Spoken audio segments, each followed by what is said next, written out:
चक्षुरुन्मिलितं येन तस्मै श्रीगुरुवे नमः। श्रीचैतन्यमनोभीष्टं स्थापितं येन भूतले स्वयं रूप कदा मह्यं ददाति स्वपदान्तिकं।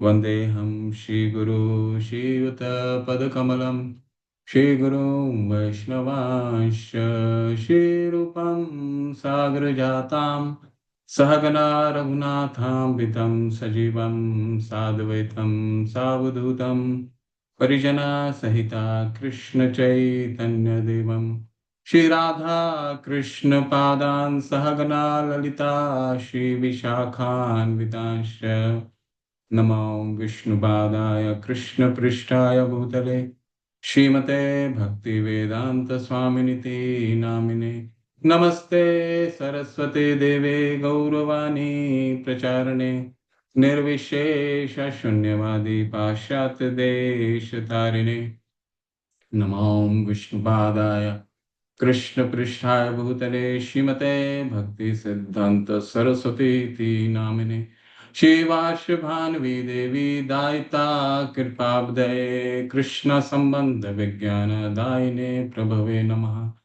माधुर्य उज्ज्वला प्रेमाढ्या श्रीरूपानुगा भक्तिदा गौर करुणा शक्ति विग्रहाय नमस्तुते नमस्ते गौरवाणी श्रीमूर्ते दिन तारिणे रूपानुगा वृद्धुप सिद्धांत ध्यानंत हरिणे नमो गौर किशोराय साक्षात् वैराग्य मूर्ते विप्रलंब रसाम्बोध पदाम्बुजाय ते नमः। नमः भक्ति विनोदाय सच्चिदानंद नामिने रूपानुगा सिद्धांत ध्यानंत हरिणे वाञ्छाकल्पतरुभ्यश्च कृपा सिन्धुभैव च पतितानां पावनेभ्यो वैष्णवेभ्यो नमो नमः। नमो महावदानाय कृष्ण प्रेम प्रदायते कृष्णाय कृष्ण चैतन्य नाम्ने गौरीतसे नमः।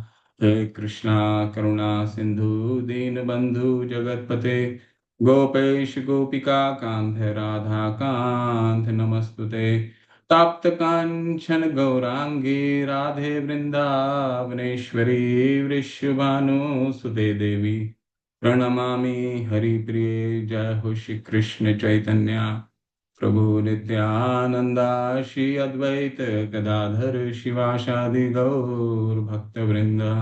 हरे कृष्णा कृष्ण कृष्णा हरे हरे हरे राम राम राम हरे हरे हरे कृष्ण कृष्ण कृष्ण हरे हरे हरे राम राम राम हरे हरे हरे कृष्णा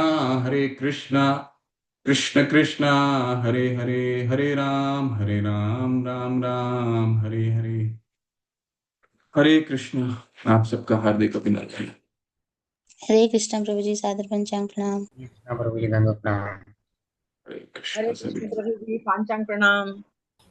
हरे कृष्णा दंडवत प्रणाम प्रभु जी। हरे कृष्ण। तो आज यूनिट 2 भाग 2 शुरू होगा। शुरू होने से पहले आज श्री नवाचार्य हरिदास ठाकुर जी का तिरुभाव दिवस है। तो हम सभी नवाचार्य हरिदास ठाकुर जो हमारे गौड़ीय संप्रदाय में एक बहुत ही मुख्य आचार्य हैं और इनसे प्रार्थना करते हैं। प्रार्थना हम सभी लोग करिए। क्यों? क्योंकि नामाचार्य हरिदास ठाकुर के एक मुस्लिम समाज में उनका जन्म हुआ था और बांग्लादेश में उनका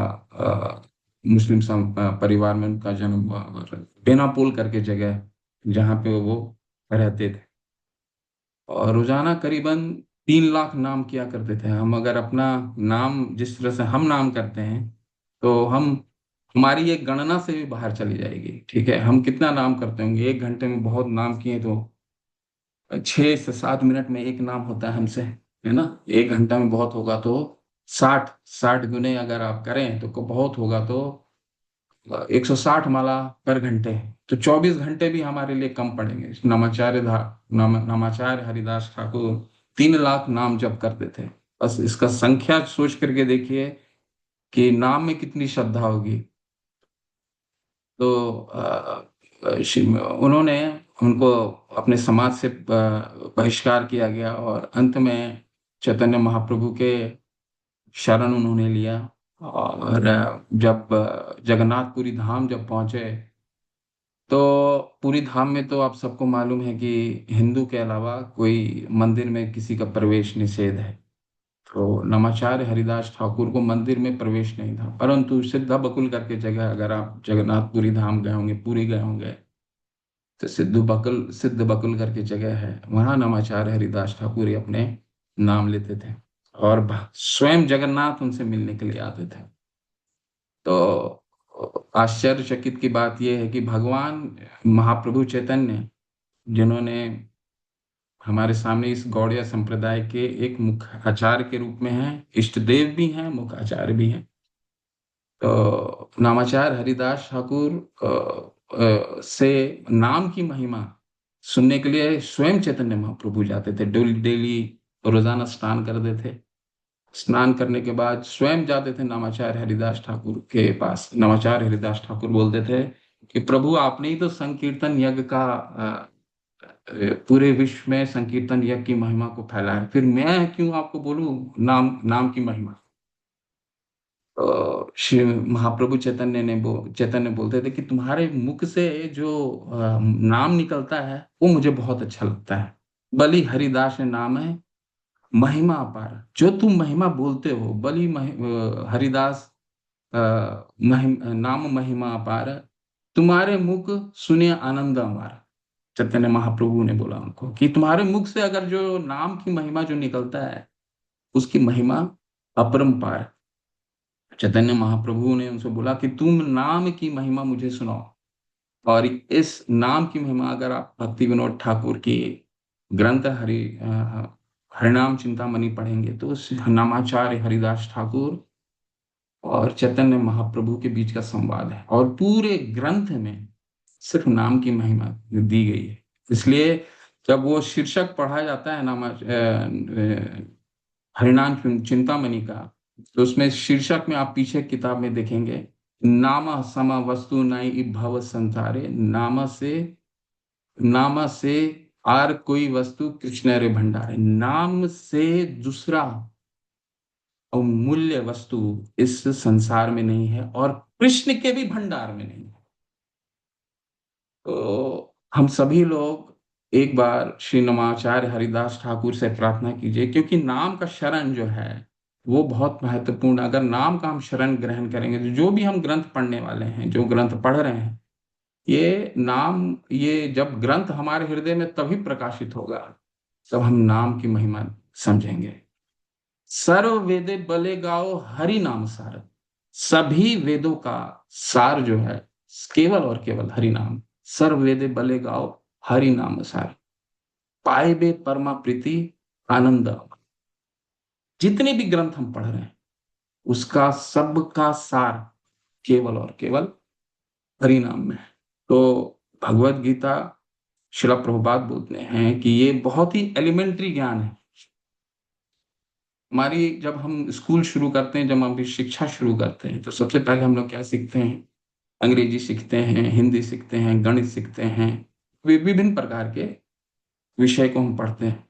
किसी विषय में हमारा रुचि नहीं होती है, धीरे धीरे पढ़ते जाते हैं, उसके बारे में जानते हैं, अंग्रेजी के बारे में जानते हैं, हिंदी के बारे में जानते हैं, गणित के बारे में जानते हैं, विज्ञान पढ़ते हैं, और धीरे धीरे धीरे धीरे धीरे जब ये नियम जानने लगते हैं, सिद्धांत समझने लगते हैं, जब जब 12वीं कक्षा में पहुंचते हैं, 12वीं कक्षा करने के बाद हमें किसी विषय में रुचि उत्पन्न होती है। ठीक उसी तरह भगवत गीता क्या है? ये एलिमेंट्री ज्ञान है। ये बहुत ही शिला प्रभुपाद ने हमें समझाया, ये केवल और केवल ये ज्ञान है कि हम सिद्धांत समझते हैं, सिद्धांत को हमें समझना है। ठीक है, भगवान कृष्ण ने हमें क्या सिद्धांत समझा है? केवल और केवल ये सिद्धांत ही समझने का है। भक्ति शास्त्री हमारा करने का एक ही उद्देश्य है कि हम भगवान के नाम को ग्रहण करें। नाम ग्रहण करेंगे तब सिद्धांत को समझेंगे। जब सिद्धांत समझेंगे, एलिमेंट्री नॉलेज समझेंगे, तब हमारी रुचि उत्पन्न होगी। जब हम भगवत गीता पार करेंगे श्रीमद् भागवतम पढ़ेंगे, भगवान के रूप गुण लीलाओं के बारे में पढ़ेंगे, तब हमारी रुचि रुचि उत्पन्न होगी। तो नमाचार हरिदास ठाकुर के अनुसरण, उनके हम जब तक अपने आचार्यों का जब तक उनके आचार्यों का हम लोग अनुसरण नहीं करेंगे, तब तक हम ये ज्ञान हमारे हृदय में ददामी बुद्धि योगम तम, ये ना ज्ञान प्रकाशित नहीं होगा। तो इसीलिए आज बहुत ही पुण्य पावन दिन में हमारा ये ग्रंथ शुरू हो रहा है। ठीक है, तो एक बार हरिदास नामाचार्य के नाम पे एक बार एक महामंत्र करते हैं। हरे कृष्णा हरे कृष्णा कृष्ण कृष्णा कृष्ण हरे कृष्ण हरे, हरे हरे हरे राम हरे राम राम हरे राम हरे। हरि हरि। तो शुरू करने से पहले 14 श्लोक हैं आपके। तो ये 14 श्लोक है,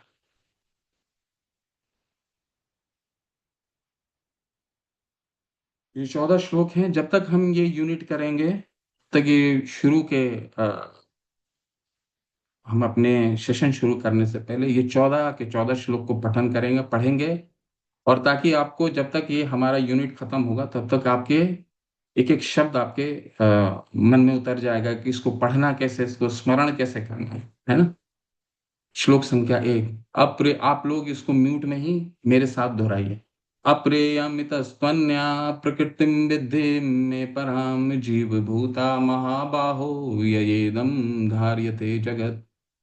देवी हि एषि गुणमयी मम माया दुरत्यया माम एव ये प्रपद्यन्ते मायामितां तरन्ति ते। बहुनां जन्मनामन्ते ज्ञानवान् मां प्रपद्यते वासुदेवः सर्वमिति स महात्मा सुदुर्लभः। अंतकाले च मामेव स्मरण मुक्त्वा कलेवरं यः प्रयाति सद्मद्भावं यान्ति न अस्त्र संशयः। ब्रह्म भुवनात् लोकान् पुनर्वर्तिनो अर्जुन मामुपैत्य तु कौन्तेय पुनर्जन्म न विद्यते। राजविद्या राजगुह्यं पवित्रम् इदम् उत्तमं प्रत्यक्ष्वागमं धर्म्यं सुसुखं कर्तुमव्ययम्। मया तद्मिदं सर्वं जगदव्यक्तमूर्तिना मत्स्थानि सर्वभूतानि न चाहं तेषु अवस्थितः। सततं कीर्तयन्तो मां यतयन्तश्च दृढव्रता नमस्यन्तश्च मां भक्त्या नित्ययुक्ता उपासते। सम्मोहं सर्वभूतेषु नामे देषु अस्ति न प्रियः। ये भजन्ति तु मां भक्त्या मयि ते तेषु चाप्यहम्। यान्ति देवव्रता देवान् पित्रं यान्ति पितृव्रता भूतानि यान्ति भूतेज्या यान्ति मध्याजिनोऽपि माम्। पत्रं पुष्पं फलं तोयं यो मे भक्त्या प्रयक्षति तदहं भक्त्या प्रीहितम् अश्नामि परतात्मनः। यत् करोषि यदश्नासि यत् जुहोषि ददासि यत् तपस्यसि कौन्तेय तत् कुरुष्व मदर्पणम्। अहं सर्वस्व प्रभवो मत्तं सर्वं प्रवर्तते इति मत्वा भजन्ते मां बुधा भाव समन्विता। तेषां सततयुक्तानां भजतां प्रीतिपूर्वकं ददामि बुद्धियोगं तं येन मामुपयान्ति ते। हरे कृष्ण कृष्ण कृष्ण हरे हरे, हरे राम राम राम हरे हरे। हरे कृष्ण कृष्ण कृष्ण हरे हरे, हरे राम राम राम हरे हरे।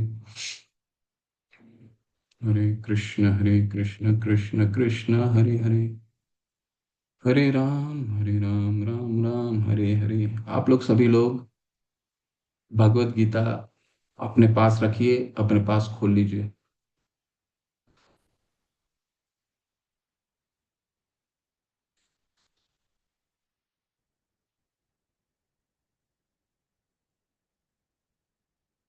हरे कृष्ण कृष्ण कृष्ण हरे हरे, हरे राम राम राम हरे हरे। कृष्ण कृष्ण कृष्ण हरे हरे, हरे राम राम राम हरे हरे, हरे कृष्ण कृष्ण कृष्ण हरे हरे, हरे राम राम हरे हरे, हरे कृष्ण कृष्ण कृष्ण हरे हरे, हरे राम राम राम।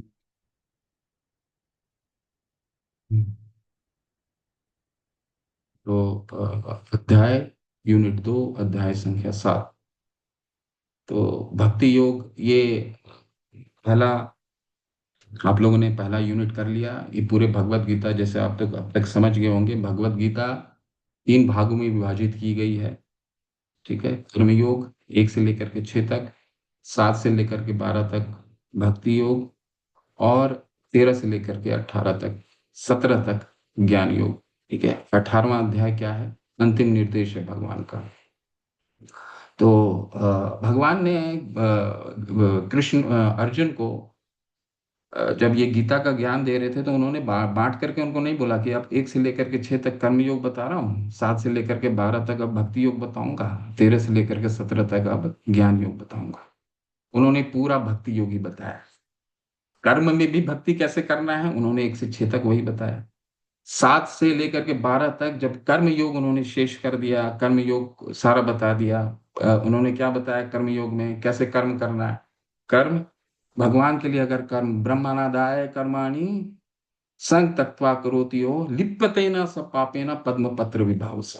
अगर आप कमल का फूल अगर जल में डालते हैं, तो जल जो है वो जिस तरह पानी पानी जो है वो कमल के फूल को स्पर्श नहीं करता, ठीक उस तरह हमको उस तरह से कर्म करने के लिए शिक्षा दे रहे हैं भगवान, कि हम कर्म करें और उससे बंधे नहीं। ठीक है, ठीक उसी तरह जैसे एक कमल का फूल है। ठीक है, वो उन्होंने उन्होंने कर्म योग बताया, लेकिन जीवन का मुख्य उद्देश्य क्या है? भक्ति योग है। क्योंकि सभी एक जितने भी प्राणी हैं, जितने भी जीव हैं, सभी एक प्लेटफॉर्म पे नहीं है, तो सबके लिए अलग अलग तरीका है। तो उन्होंने सब कुछ बता दिया। कर्म योग बता दिया, कर्म में भी तुम पद्म पत्र विभावसा, जैसे कमल का पत्र है उस तरह कर्म करो। ज्ञान योग कैसा है, ज्ञान कैसे लेना है? एवं परंपरा प्राप्तम इमम राजऋषियो, अगर तुम परंपरा से आरोहण पंथा ऊपर से नीचे लेते हो तो फिर कोई दिक्कत नहीं। एवं परंपरा प्राप्तम इमम राजऋषियो विदु स काले न महता योगो नष्ट परंपरा। अगर परंपरा विधि से ले रहे हो ज्ञान, ऊपर से नीचे आ रहा है, आरोह पंथा से आ रहा है, ऊपर से नीचे, तो फिर कोई दिक्कत नहीं। फिर ये ज्ञान कहीं नहीं जाने वाला है, तुम्हारे पास एज इट इज रहेगा, यथा रूप में रहेगा। इसीलिए हम यथा रूप में पढ़ रहे हैं। ठीक है, और अंत में भगवान ने क्या कहा कि ठीक है, मैंने तो तुमको सब कुछ बता दिया, और अब सर्वश्रेष्ठ योग के बारे में बताता हूँ। तो 6 अध्याय के 47 में क्या कहते हैं कि सभी योगों में सर्वश्रेष्ठ योग क्या है? मद गतेरंतरात्मना योगी नाम अपि सर्वेशाम मद गतेरंतरात्मनाम श्रद्धावान भजते यो माम समय युक्तमो मत।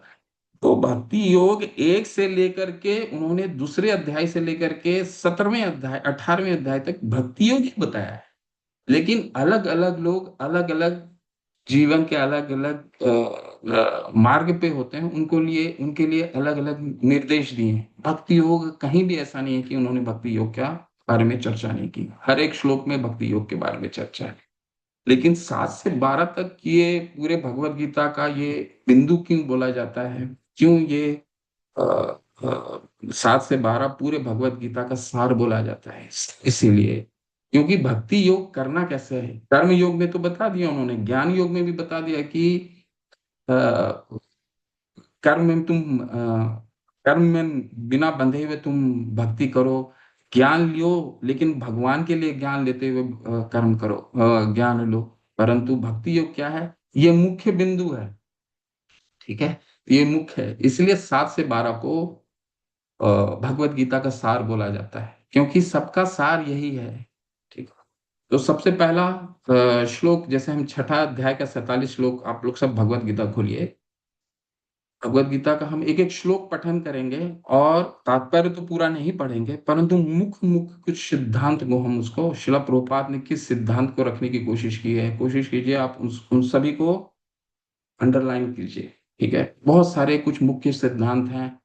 और इसके पश्चात फिर, और ये पूरा सत्र चर्चा, केवल और केवल चर्चा पे हम आगे बढ़ेंगे, इसलिए आप सभी लोग सक्रिय रहिएगा। ठीक है, तो और बीच बीच में हम पीपीटी का भी सहयोग लेंगे। ठीक, फिर पहला श्लोक। श्री भगवान उवाच मय्यासक्त मनाः पार्थ योगम युंजम मदाश्रय असंशयम समग्रम माम यथा ज्ञाससि तच्छृणु। एक एक शब्द इस श्लोक के बहुत महत्वपूर्ण है। क्यों? क्योंकि भक्ति योग शुरू हो रहा है यहाँ से। भक्ति योग के लिए श्री प्रभु भगवान ने सबसे पहला क्या हमें बताया कि भक्ति योग करना कैसा है। पहले तो छठे अध्याय के 47वें श्लोक में उन्होंने बता दिया कि श्रद्धावान भजते यो माम, श्रद्धा पूर्वक अगर मुझे भजन करोगे तो वो सर्वश्रेष्ठ योग है। लेकिन श्रद्धा पूर्वक भजने का मार्ग क्या है, तरीका क्या है? तरीका है मय्यासक्त मनी, मेरे में आसक्त हो। ठीक है, मय्यासक्त मना पार्थ, मेरे में आसक्त होकर योगम। योगम का क्या मतलब? यही सर्वश्रेष्ठ योग है। इसीलिए छठे अध्याय के 47वें श्लोक में भगवान ने क्या कि योगी नाम अपि, सर्वश्रेष्ठ योग क्या है? भक्ति योग। यानी कि मेरे से जुड़ करके योगम युंजम और मदाश्रय। मदाश्रय का मतलब कि मेरा आश्रय लो करके मेरे में शरण लोगे। पहले पहले मेरे में आसक्त हो गए। आसक्त कैसे हो सकता है कोई व्यक्ति? जब तक किसी व्यक्ति का शरण नहीं लेगा, आश्रय कैसे होगा? सबसे पहले आश्रय लो, मेरे आश्रय लो। मेरे आश्रय लेने के बाद मेरे पे सक्त हो। अगर ये आसक्त हो गए, फिर क्या नतीजा निकलेगा? असंशम समग्रम माम। भक्ति योग में सविफलता की कहीं बात ही नहीं की उन्होंने। असंशयम मतलब कि संशय रहित, गारंटीड। असंशयन समग्रम माम यथा ज्ञासी प्रश्न। ठीक है, भगवान हमें जिस तरह सर्वधर्मान परित्यज्य 18वां अध्याय के अंतिम में निर्देश, भगवान अंतिम निर्देश क्या दिया उन्होंने कि मेरे शरण आओ, तुम्हारे सारे पापों को तुम्हारे पापों को, सभी पापों से तुमको क्षय कर दूंगा, मुक्त कर दूंगा। हर एक जगह भगवान ने हमें बिल्कुल असंशय में रह करके कार्य करने के लिए बोला है। तो असंशय हम कब होंगे? जब भगवान से आसक्त होंगे। भगवान के से आसक्त कब होंगे? जब उनके आश्रय लेंगे, शरण ग्रहण करेंगे। सर्वधर्मान परित्यज्य माम एकम शरणम व्रज। यहां भी वही कह रहे हैं, जब तुम मेरे आश्रय लोगे तब मेरे में आसक्त हो सकते हो। आसक्त होने का क्या परिणाम निकलेगा? असहम समग्रम माम यथा ज्ञाससि, तुम मुझे प्राप्त करोगे। हे पिता पुत्र, अब सुनो कि तुम किस तरह मेरी भावना से पूर्ण होकर और मन को मुझ में आसक्त करके योगाभ्यास करते हुए पूर्णतया संशय रहित ज्ञान संशय रहित जान सकते हो। जानने का एक ही तरीका है, क्या है? भगवान के शरण ग्रहण करना। भगवान का शरण ग्रहण करने का क्या मतलब है? भगवान का नाम, रूप, गुण, लीला। ठीक है, किसी में भी हम शरण ग्रहण करना है।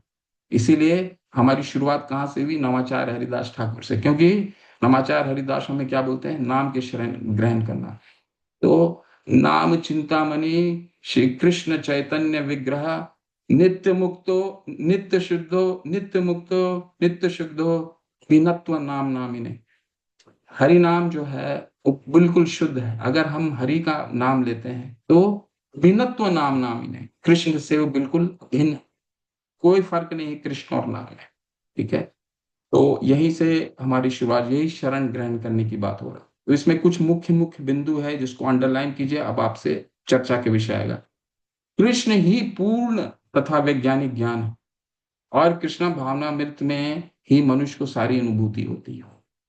तो देखिए, भगवत गीता कोई शिला प्रभुपाद ने हमने ये यथारूप भगवत गीता जो दिया है, कोई हमें हरि का नाम का आश्रय लेने के लिए बोला। हरि का नाम, उनके गुण, उनके रूप, उनकी लीलाओं का आश्रय लेने के बोला। और उन्होंने बोला अगर ऐसे करते हो, 4 नियमों का तुम पालन करते हो, असंशयम समग्रम माम, कोई तुमको ऐसा कोई रोक ही नहीं सकता कि तुम भगवान की शरण नहीं ग्रहण करोगे। ये पूरा और पूरा कोई संवेदनशील चीज नहीं है, ये पूरा वैज्ञानिक है। पूरा वैज्ञानिक जिन्होंने नाम शरण ग्रहण किया उनका उद्धार हुआ ही है। कृष्ण ही पूर्ण तथा वैज्ञानिक ज्ञान है, और कृष्ण भावनामृत में ही मनुष्य की सारी अनुभूति होती है। जब तक जब तक हम कृष्ण भावनामृत में नहीं हैं, नाम ले रहे हैं लेकिन नाम में हमारा मन नहीं है, तक ये ज्ञान प्रकाशित नहीं हो सकता। मनुष्य को सारी अनुभूति नहीं हो सकती। पूर्ण कृष्ण भावनामृत में मनुष्य जान पाता है कि कृष्ण ही निसंदेह परम ज्ञान है। सततम कीर्तयन्तो माम यतयन्तश्च दृढ़व्रता नमस्यन्तश्च माम भक्त्या तो नित्य युक्ता उपासते। जो सततम कीर्तन करेगा वही मनुष्य, वही कृष्ण को जान पाएगा। तो एलिमेंट्री नॉलेज, यानी कि जैसा मैंने शुरू में कहा कि स्कूल का नॉलेज अगर लेना है, तो जब तक हमारा फाउंडेशन, जब तक एबीसीडी ठीक नहीं होगा, जब तक गणित ठीक नहीं होगा, तो हमारी रुचि विकसित कहाँ होगी। जब हम 12वां, जो एक छात्र जब 12वां कक्षा पास करेगा, तो उसकी किसी विषय में रुचि नहीं होगी। तो विषय में रुचि लेने के लिए सबसे प्रथम कार्य कहाँ क्या है, कि हम जो कार्य कर रहे हैं वो हम बहुत दृढ़ होकर के करें। पूर्ण कृष्ण भावनामृत में मनुष्य जान पाता है कृष्ण निसंदेह परम ज्ञान है। विभिन्न प्रकार के योग तो कृष्ण भावनामृत के मार्ग के सोपान दृश्य हैं। सोपान दृश्य का क्या मतलब है? सोपान दृश्य का मतलब है कि वो हमें वहां तक ले जाने में मददगार होते हैं। चाहे वो कर्म योग हो, चाहे वो ज्ञान योग हो, चाहे वो ध्यान योग हो, वो क्या है? सोपान मार्ग है। आपने जब छठा अध्याय पढ़ा होगा तो योग सीढ़ी पढ़ा होगा, तो योग सीढ़ी के सबसे निचला क्रम में क्या आता है? कर्म कांड आता है। कर्म कांड के ऊपर क्या आता है? कर्म योग आता है। कर्म योग के ऊपर ज्ञान योग आता है। ज्ञान योग के ऊपर ध्यान, और इसके बाद भक्ति योग आता है। लेकिन हम लोग सभी लोग बहुत ही हम लोग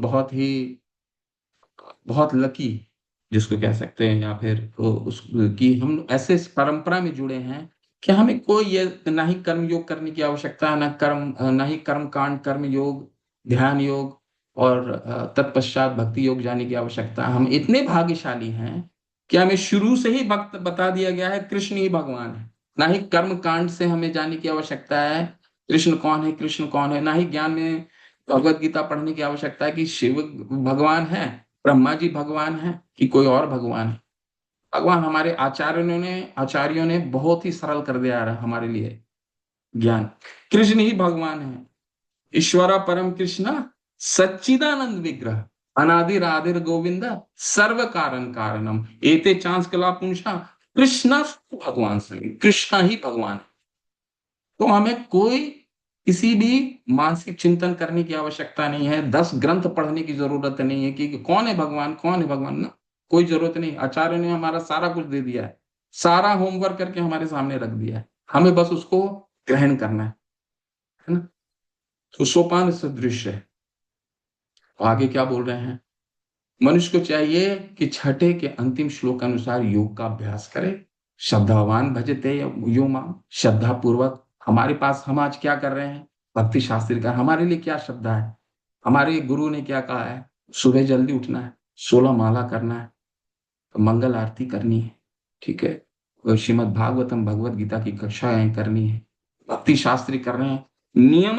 नियमतः 1 घंटा हमें भक्ति श्रीमद् भगवत गीता और जो भी हमारी कक्षा की किताबें हैं करनी है। जब परीक्षा आएगा, परीक्षा समय अनुसार देना है।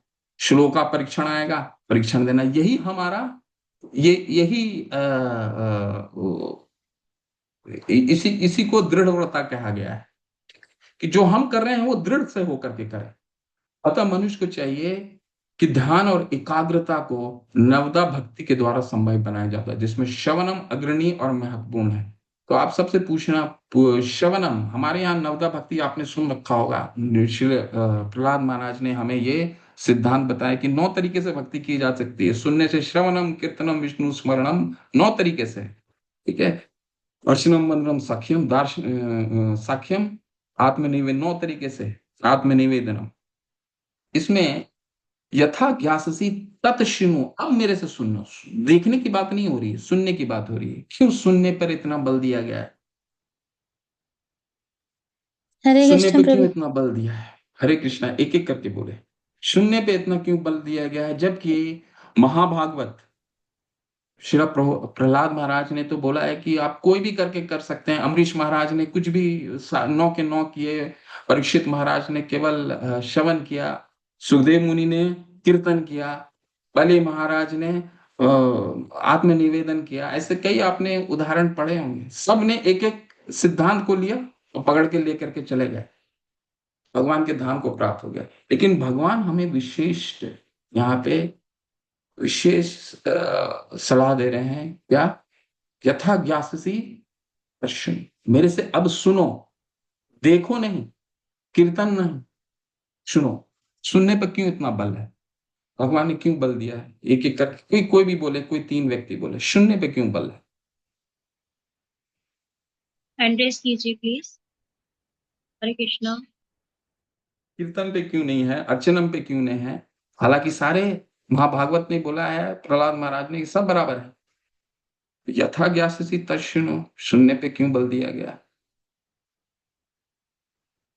हैंड रेस अनुराग कीजिए प्रभु, हरि प्लीज। हरि। हरे कृष्णा प्रभु जी, दंडवत प्रणाम। हरे कृष्णा माता जी। जी प्रभु, ऋणों पे इसलिए भगवान करे हैं क्योंकि व्यक्ति को सबसे पहले अगर कुछ जानकारी होनी चाहिए। अगर जिसके बारे में सुनता है उसी के प्रति जो है आसक्ति भी होती है। अगर सुनते हैं कि ये चीज कैसा है तभी उसको प्राप्त करने की एक इच्छा जागृत होती है। यदि कोई व्यक्ति सुनेगा ही नहीं तो उसके बारे में कोई जानकारी ही नहीं होगा, तो कभी ये इच्छा ही नहीं आ सकती है कि हाँ हमें उसे प्राप्त करना भी है। जब सुनेगा तो कुछ जानेगा इसमें क्या गुण है, क्या मेरा कुछ फायदा हो सकता है, पहले तो ऐसे वो एनालिसिस करता है। तो जब भगवान के बारे में भी अगर कोई सुनता है तो उनके गुणों के प्रति आकर्षित हो जाता है कि भगवान कितने हमारे लिए दयालु हैं। वो चाहते हैं कि हम उनके धाम में पहुंच जाएं, हमें वो कष्टों से उबारना चाहते हैं। यह सुनते सुनते उनके प्रति आकर्षण हो जाता है, यानी आसक्ति हो जाती है।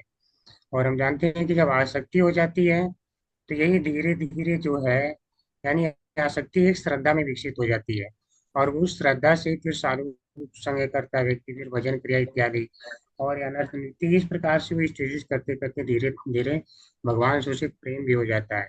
यानी कि श्रवण एक ऐसी प्रक्रिया है जो व्यक्ति को शुद्ध करती रहती है। वह शुद्ध होते होते धीरे धीरे भगवत प्रेम को प्राप्त कर लेता है। तो इसलिए प्रभु जी श्रवण आवश्यक है। हरि हरि प्रभु। आरती माता, हरे कृष्ण। से दो ही हाथ। हरे कृष्णा प्रभु जी, सादर प्रणाम भगवत प्रभु गीता जी। जब भक्ति शास्त्री हम कर रहे हैं तो आप लोगों ने देखा होगा कि हमारी सभी की असेसमेंट सिर्फ 3 चीजों पे होती है। ओपन बुक असाइनमेंट, श्लोका स्मरण, और इस सबको मैं सरल कर दूंगा, और क्लोज बुक एग्जाम। कोई ये नहीं देखता कि उसमें 5% मार्क जो है वो भाग कक्षा में भाग लेने का भी है। तो कक्षा में भाग जरूर लीजिए, इसको पढ़ के जरूर आइए। और हो सकता है गलत हो, सही हो, परंतु भगवान ने कहीं नहीं बोला है नेहा विक्रम अनाशोस्ति प्रत्यवायो न विद्यते स्वल्पमस्य धर्मस्य त्रायते महतो बदा। प्रयास तो करो, प्रयास करो। भगवान तो बाकी भवामी न चिरत पार्थम मैया एव शति संचय, 12वें अध्याय में भगवान बोलेंगे तुम प्रयास करो, बाकी तो मैं काम करूंगा ऊपर उठाने का, है ना? तो प्रयास करते रहिए। जी माता, आरती माता। हरे कृष्ण प्रभु जी, सादर प्रणाम प्रभु जी। हरि हरि। भक्ति के द्वारा ही हम भक्ति जो है, हम जब भगवान की कथाओं और लीलाओं को जब हम सुनते हैं तो हमारे अंदर जो है हृदय में हमारे उनके प्रति भक्ति जागती है। प्रभु जी, हमारे हृदय की जितनी अशुद्धियां है, जो भी हमारे पाप है, भगवान के कथाओं को श्रवण करने से दूर हो जाता है। प्रभु जी, हमारा मन जो है वो निर्मल और शुद्ध हो जाता है और हमारे अंदर भगवान के प्रति जो है अनन्य भक्ति आ जाती है। प्रभु जी, भागवतम में भी प्रभु जी आए कि जो परीक्षित महाराज जी थे उन्होंने भी अंतिम दिनों में भगवान की कथाओं को श्रवण किया था। प्रहलाद महाराज जी ने भी जब वो गर्भ में थे तो उन्होंने भगवान की कथाओं को सुना था और जिससे वो भगवान के अनन्य भक्त हुए। तो इस तरह से प्रभु जी हम देख सकते हैं कि श्रवण का बहुत महत्व है। इससे हमारा मन जो है वो बहुत ही निर्मल और शुद्ध होता है और भगवान के प्रति अनन्य भक्ति जागृत होती है हमारे हृदय में। हरे कृष्ण। जब हम संध्या आरती करते हैं तो संध्या आरती में अंतिम छंद आता है, आप लोग सभी लोग संध्या आरती करते हैं। शिवा शिवा सुख नारद प्रेमे गदा गदा भक्ति विनोद देखे गुरार संपदा। तो शिव और नारद जो है, वो चैतन्य महाप्रभु को गंगा किनारे में देखने देख करके ही उनका गला रुद्ध हो रहा था, कंपन आ रहा था। तो केवल सुनने से नहीं, एवं देखने से भी भक्ति आगे बढ़ती है। लेकिन यहाँ भगवान ने श्रवण के बारे में कहा है तक कि यथा ज्ञाससि तच्छृणु। तो जो हम सोच रहे हैं उससे अलग है। भगवान बहुत ही, इसीलिए ये कहा गया ये वैज्ञानिक है। विज्ञानम संहितम तत्, जब 9वां अध्याय पहुंचेंगे तो सबसे पहला दूसरा श्लोक आ गया विज्ञानम संहितम, ये विज्ञान है। ठीक है, तो विज्ञान के तरीके से सोचिए। ठीक है, ये संवेदनशील कुछ नहीं, इमोशनल कुछ भी नहीं, केवल और केवल विज्ञान के तरीके से सोचिए कि भगवान ने शिशु क्यों कहा गया है कि यथा ज्ञाससि तच्छ। श्रद्धा श्री राधा व्रजेश्वरी माता, हरि हरि हरे कृष्ण प्रभु जी, सादर पंचांग हरि। प्रणाम प्रभु जी। वो 2 पॉइंट तो मैं वही बोलना चाहती थी जो माता जी और प्रभु जी ने बताया, पर उसके साथ मैं ये ऐड करना चाहती हूँ कि जब हम सुनते हैं तो हमारा कंसंट्रेशन इंक्रीज होता है। जैसे कि हमें ये भी बताया गया है कि जब हम लोग नाम करते हैं तो नाम को करने के समय हमें अपने नाम को सुनना भी है। तो कोई भी चीज जब जब हम सुनते हैं तो सुनने से कंसंट्रेशन ज्यादा बढ़ती है उसमें। तो वो गीता हो, कथा हो, लेक्चर्स जो भी हम अटेंड करते हैं, तो जब कंसंट्रेशन इंक्रीज होता है धीरे धीरे, जैसे प्रभु जी ने बताया, मैं वही बताना चाहती थी। पहले कॉल आ गया तो मैं कट हो गया मेरा कुछ टाइम के लिए। तो मैं भी वही बताना चाहती थी कि जब हम सुनते हैं तो हमारी श्रद्धा इंक्रीज होती है, क्योंकि हमारी कंसंट्रेशन इंक्रीज होती है श्रवणम से। तो वही है प्रभु जी, मेरा पॉइंट उतना ही है। हरे कृष्णा। बहुत सुंदर। रीता पंडित अंतिम लेते हैं, इसके बाद फिर अगले इसका कारण जानेंगे। रीता पंडित माता, हरि हरे हरि। कृष्ण प्रभु जी, सादर प्रणाम प्रभु जी। जिसने धन्यवाद। जैसे सभी माता जी और प्रभु जी ने बता दिया कि श्रवण करने से ही हमारे भक्ति उत्पन्न होती है, भक्ति हमारे अंदर ज्यादा से ज्यादा लगन हमको मिल जाती है। किसी के भी बारे में सुनने से क्या होता है कि हम उसके प्रति आसक्त हो जाते हैं। तो जैसे अगर जैसे प्रभु जी या कोई भी हमारे आचार्य उदाहरण देकर भी बताते हैं कि अगर कोई लड़का हो या लड़की हो, अगर विवाह ठीक होती है तो क्या करते हैं कि एक दूसरे के बारे में जानने की इच्छा करते हैं, और जानने से इच्छा से क्या होती है कि उन लोगों के प्रति उन लोगों का आसक्ति बढ़ती है। उसी तरह अगर हम लोग भगवान के बारे में ज्यादा से ज्यादा श्रवण करते हैं तो हमारे हमारे अंदर भी भगवान के प्रति ज्यादा हम लोग आसक्त रहते हैं, और हम लोग को भक्ति से ज्यादा करने का होता है। प्रभु जी, हरे कृष्ण प्रभु जी। बहुत सुंदर। तो जब हम लोग सब सो जाते हैं तो रात में जब लाइट ऑफ हो जाती है, लाइट ऑफ हो जाता है, हमारे घर के बाहर अगले अभी बहुत भाग लेने का मौका देंगे। हरे कृष्ण माँ, भी इसको कंक्लूड करते हैं, नहीं तो हम लोग फर्स्ट पहले ही श्लोक में रह जाएंगे। तो जब हम सो जाते हैं, सोने के पश्चात जब हम कोई हमारे घर के बाहर आया रहता है तो हमें कैसे पता चलता कौन सा इंद्रिय होता है जो जागृत होता है? घंटी बजा तो क्या हम आंखों से देखते हैं? लेकिन कानों से जब हमें कानों को पता चल जाता है। हमारी पूरी जीवन में पूरी मनुष्य की 3 अवस्थाएं होती हैं, जागृत, स्वप्न, सुषुप्त। हम जगे हुए हैं, अभी हम जगे हुए हैं, जगे में सब कुछ मालूम। दूसरा स्वप्न, जब सोते हैं और स्वप्न देखते हैं। ठीक है, स्वप्न देखते हैं तब जब हमारे घर के स्वप्न देख रहे होते हैं, घर में घंटी बजती है बाहर में, तो हमें सारे इंद्रियां हमारी सोई रहती हैं। आंख को नहीं मालूम होता है, नाक को नहीं मालूम। हमारी 5 ज्ञान इंद्रियां, 5 कर्म इंद्रियां होती हैं। 5 ज्ञान इंद्रियां, ज्ञान इंद्रिया का क्या मतलब? जिससे हम इनपुट लेते हैं, ज्ञान लेते हैं।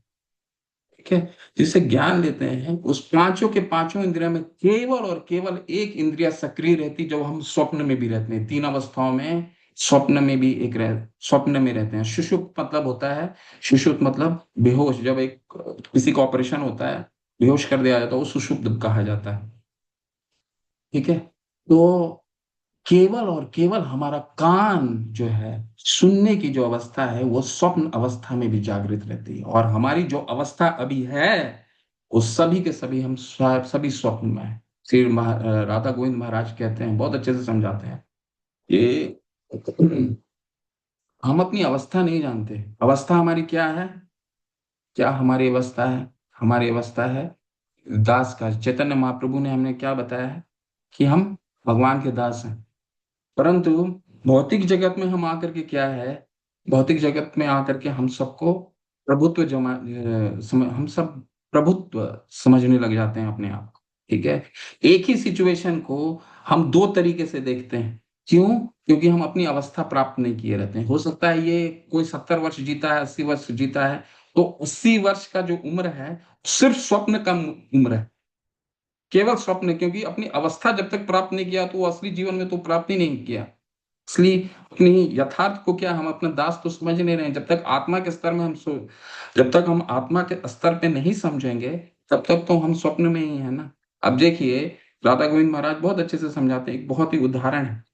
हमें सुख और दुख क्यों आता है? एक ट्रेन चलती रहती है, ठीक है, एक मान लीजिए ट्रेन लेट से आती है, एक स्टेशन पे ट्रेन लेट से आती है, उस ट्रेन में स्टेशन और एक व्यक्ति, जो एक पैसेंजर है जो उस प्लेटफॉर्म में इंतजार कर रहा है, ठीक है, और जब लेट 1.5 घंटे 2 घंटे ट्रेन लेट हो गई, तो वो जो पैसेंजर इंतजार कर रहे होते हैं, जो पैसेंजर, दो पैसेंजर होते हैं जो भागते भागते उनको ट्रेन उनको ट्रेन से देर हो जाते हैं उनको, ठीक है, तो ये भागते प्लेटफॉर्म में पहुंचते हैं और बड़े भगवान को धन्यवाद देते हैं कि चलो आज किसी न किसी तरह से ट्रेन लेट हो गई। बड़ी खुश हो जाते हैं, ट्रेन पकड़ी गई, पकड़ लिया उन्होंने। दूसरी तरफ जब ट्रेन में चढ़ते हैं तो वो ट्रेन के जितने अंदर के पैसेंजर हैं वो बहुत ही दुखी होते हैं। क्यों? क्योंकि 2 घंटे लेट हो गई। अवस्था एक ही है लेकिन दो अलग अलग भावनाएं। मात्र स्पर्शास्तु कौन्तेय शीतोष्ण सुख दुग्धा आगमा पायनो नित्या शांत तीक्ष्ण भारत। हमें सुख और दुख की अनुभूति क्यों होती है? क्योंकि हम शारीरिक स्तर पे सोचते हैं, और शारीरिक स्तर में जब तक हम सोचते रहेंगे तक हम स्वप्न अवस्था में, जब तक स्वप्न अवस्था में है तब केवल और केवल कान ही हमारा काम करेगा। इसलिए श्रीमद् भागवतम में भी क्या कहा गया है कि अगर हमारी अनर्थ निवृत्ति को भी अगर हटाना है तो क्या करना पड़ेगा? शिण्वतां स्वकथा कृष्ण पुण्य श्रवण कीर्तनात् हृदयंतस्थोय भद्राणि विधुनोति सुहृत सताम नष्ट प्रायेषु अभद्रेषु नित्यं भागवत सेवया भगवते उत्तमा श्लोके भक्तिर्भवति नैष्टिकी तदा रजस्तमो भावा कामा लोभा चेतरेतरनार्विद्धं स्थितं प्रसीदति एवं प्रसन्न मनसो भगवत भक्ति योगतः भगवत तत्व विज्ञानम मुक्त संगस्य जायते। केवल और केवल सुनने मात्र से, हम अच्छे से अगर सुन लें, क्षीणवताम स्वकथा कृष्ण पुण्य श्रवण कीर्तना हृदयंतस्थो हि भद्राणि विदुनोति सुहृत सता। केवल सुनने मात्र से ही हमारा हृदय साफ हो जाता है, क्योंकि हम स्वप्न में भी है ना। आप खुद भी इसको प्रैक्टिकली व्यवहारिक भी देखिए, केवल सुनने मात्र से हम जाग जाते हैं, हमारी सारी इंद्रिया ये हमेशा एक्टिव रहती है। इसीलिए सुनने पे बहुत बल दिया गया है, पूरे शास्त्र में सुनने पे बहुत बल दिया है। सुनने मात्र से हमारी क्या होगा? नष्ट प्रायेषु अभद्रेषु, सारी हमारी अनर्थ निवृत्तियां जो हैं, जितने भी हृदय में मल है कि एक ही चीज को दो जगह से एक ही अवस्था को दो रूप में देखते हैं। एक व्यक्ति ट्रेन के लेट को खुश हो जाता है, एक व्यक्ति ट्रेन के लेट को दुखी हो जाता है, ठीक है। क्यों? क्योंकि अभद्रेषु, हमारे जो हृदय में इतना मोटा मल जमा हुआ है। नष्ट प्रायेषु अभद्रेषु नित्यम भागवत सेवया भगवते उत्तमा श्लोके भक्तिर्भवति नैष्टिकी तदात रजस्तमो भावा काम लोभा दया से चेत रेतर अनाविद्यम स्थितम सत्वे प्रसीदति। जब ये हटेगा, मोटा परत हटेगा, तभी हमारा मन प्रसन्न होगा। एवं प्रसन्न मनसो भगवत भक्ति योगता भगवत तत्व विज्ञान, भगवान के तत्व को तभी हम समझ पाएंगे, ठीक है। इसलिए आज की सत्र की शुरुआत नमाचार्य हरिदास ठाकुर से भी हरे कृष्णा जब हम कर रहे हैं तो उसको सुनने पे बहुत बल दिया गया। हमारे आचार्य यूं ही नहीं बोलते हैं कि एक एक शब्द को अच्छे से बोलिए और सुनिए, ठीक है। सुनने पर ही हमारा सारा उद्धार हो जाएगा। अगर हम सुनेंगे अच्छे से, जो कक्षाएं कर रहे हैं उसको अच्छे से सुनेंगे तो हमारा काम हो जाएगा इसमें, ठीक है। तो इसमें मुख्य मुख्य बिंदु हमने क्या क्या टच किया। मुख्य मुख्य बिंदु, बहुत श्लोक, बहुत महत्वपूर्ण श्लोक है। शिला प्रभुपाद के आप लेक्चर सुनेंगे तो इन्होंने कुछ नहीं तो सिर्फ एक श्लोक में 25 लेक्चर दिए, 25 लेक्चर। प्रभुपादवाणी.org, सब लोग जाइए सुनिए, ठीक है। छठे, अतः भगवान अर्जुन से कहते हैं तस्सुनु, मुझसे अब सुनो, ठीक है। तो इसको अंडरलाइन कीजिए। मैया सक्त मना पार्थ, ठीक है। भगवान में आसक्त होना, भगवान में आसक्त होने के इसमें 3-4 चीजें बहुत मुख्य मुख्य बिंदु हैं। भगवान में आसक्त होना, कैसे आसक्त होते हैं? मैया सक्त मना पार्थ योगम युंजम मदाश्रय, भगवान के आश्रय लेकर के भगवान में आसक्त हो सकते हैं, ठीक है। अगर ये कर लेंगे तो क्या होगा? ये कर लेंगे तो मैया सक्त मना पार्थ योगम मुंजन मदाश्रय, इसके बाद हम भगवान के शरण ले सकते हैं, भगवान से प्रेम कर सकते हैं, अशांत श्याम समग्र, उसमें कोई शक नहीं है, ठीक है। तो ये बहुत मुख्य बिंदु। अगला श्लोक ये हमें बताता है कि अब मैं तुमसे पूर्ण रूप से व्यवहारिक और तथा दिव्य ज्ञान कहूंगा। व्यवहारिक है ना, भगवान ने सुनने पे क्यों बल दिया? क्योंकि व्यवहारिक है। बोलने पे बल नहीं दिया, देखने पे बल नहीं दिया, क्योंकि स्वप्न में है ना, स्वप्न में है। बोलने और देखने से क्या होगा? सुनेंगे अच्छे से, तो जब जागेंगे तो मंदिर में जाएंगे और हम अर्श विग्रह को देखेंगे। कई लोग को आप देखते होंगे मंदिरों में 1-1 घंटे अर्श विग्रह को, मैंने स्वयं देखा है। 1 घंटे मंदिर में एक भक्त मंदिर के अर्श विग्रह को 1 घंटे से देख रहे थे।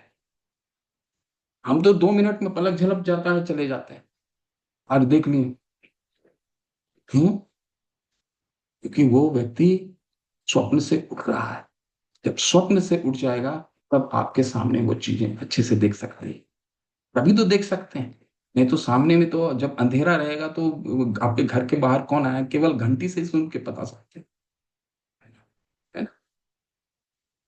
अब मैं तुमसे पूर्ण रूप से व्यवहारिक तथा दिव्य ज्ञान बताऊंगा। इसे जान लेने पर तुम्हें जानने के लिए कुछ नहीं शेष रहेगा। क्या शेष रह जाता है? कृष्ण को हमने जान लिया तो और क्या शेष रह जाता है? ब्रह्म, कहीं भी अर्जुन सब सुन लेने के बाद क्या कहते हैं? परम ब्रह्म परम धामम पवित्रम परमम भवाम, आप ही परम ब्रह्म, आप ही परम भगवान है, ठीक। श्रीमद् भागवतम क्या कहता है? एते चांस्कला मुंशा कृष्णास्तु भगवान स्वयं।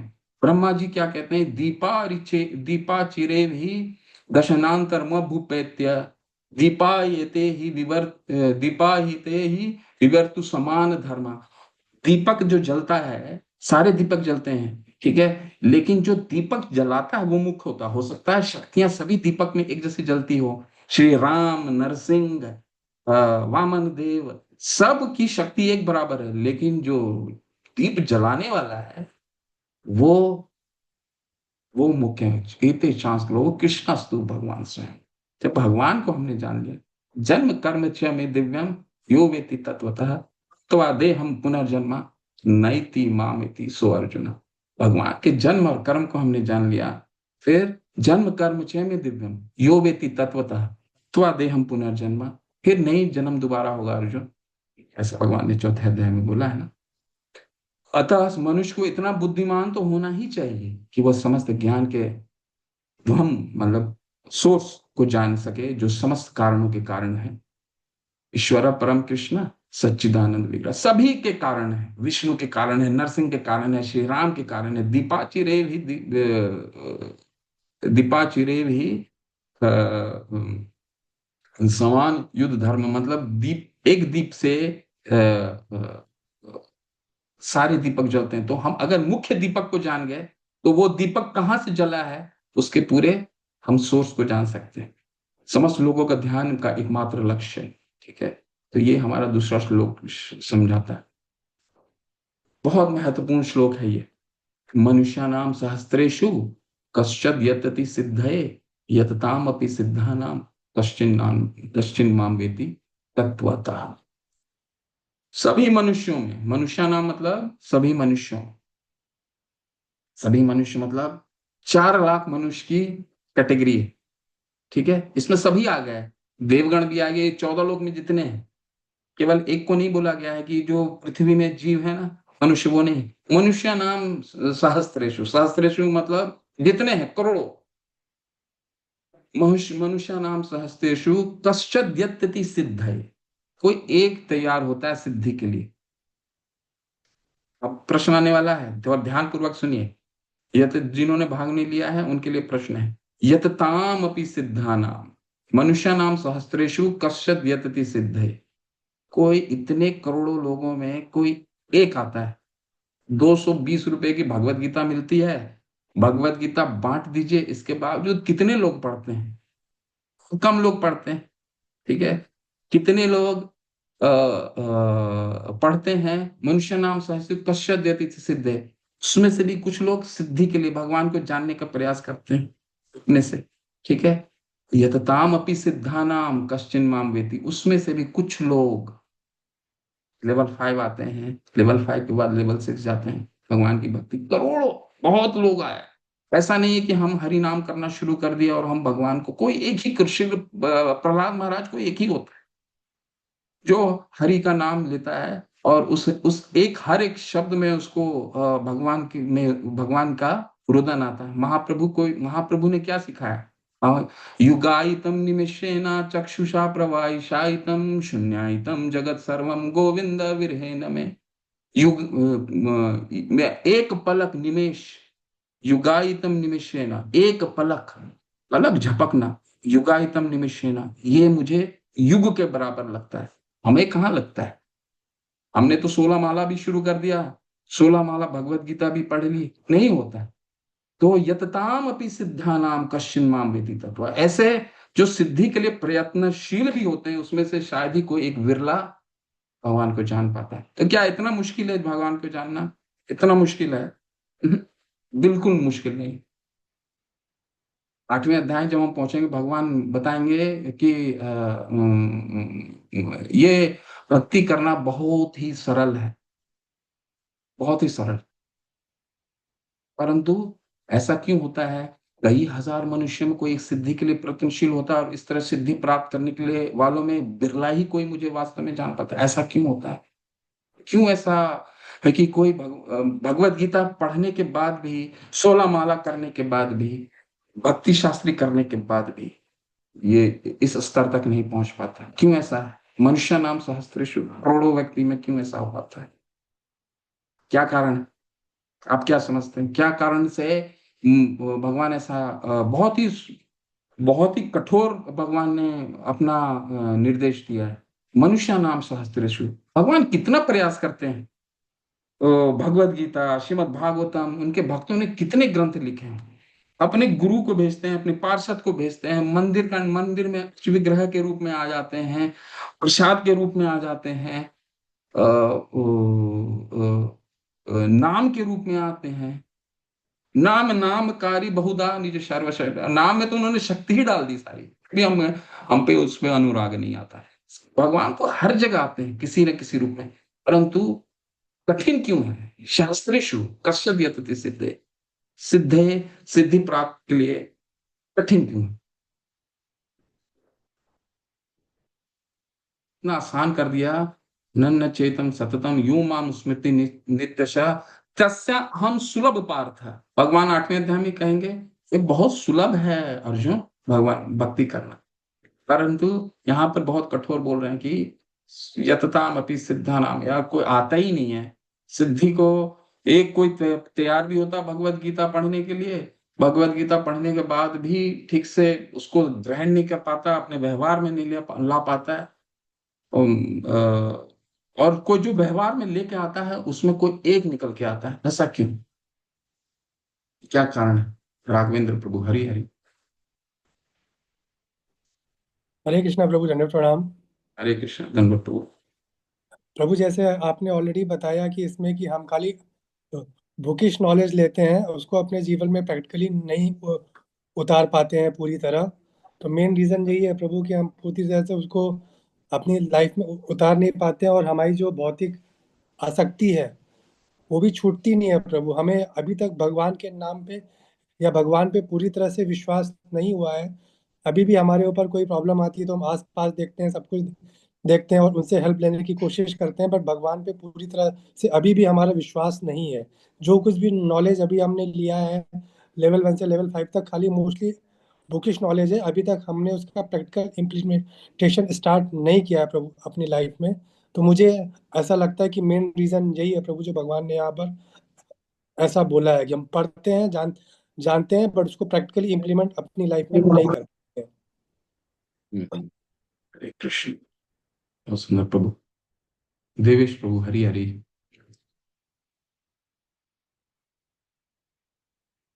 देवेश चंद्र प्रभु, हरे कृष्णा। हरे कृष्णा प्रभु जी। हरे कृष्ण। एक्चुअली क्या है ना, ये हम लोग जो है ये संसार में जो ये भौतिक चीज है उसी सुख में जो है हम लोग उलझ रहते हैं, है ना। तो इसमें क्या होता है, शास्त्र पढ़ लेते हैं, ये करता है, इसमें सोच सकते हैं क्या समझ जाएंगे, लेकिन उसको पूरा समझ नहीं आता है, क्योंकि इसमें हमारा शुद्धि चाहिए, अंदर में शुद्धि चाहिए। और वो भक्ति के बिना इसमें ये यहाँ तक पहुँचना बहुत ही मुश्किल है। 18.55 में बोले हैं। तो इसीलिए श्रद्धा के साथ नम्रता और प्रेम भगवान का स्वयं प्रकट कर देते हैं। ये अगर होता है तो हो जाएगा। हरे कृष्णा।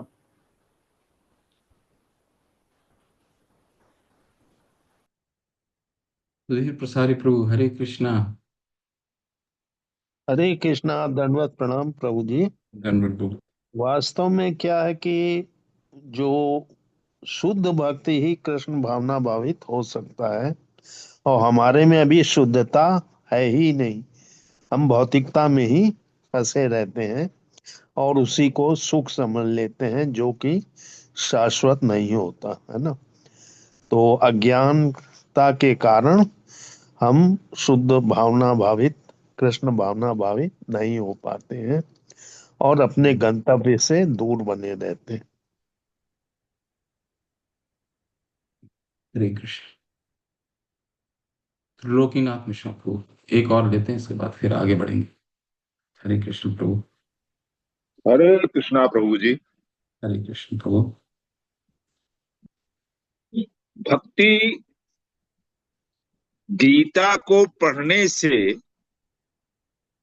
तो बढ़ती ही है, लेकिन अगर जो गीता भी नहीं पढ़ता है, अगर वो भी राम राम जप रहा है और समर्पण भाव से आगे बढ़ रहा है, तो उसकी भी भक्ति बढ़ती है प्रभु जी। अगर पढ़ा लिखा नहीं है, अंगूठा छाप है, वो भी भक्ति कर रहा है, और प्रमाण है बहुत सारे लोग आगे बढ़े हैं।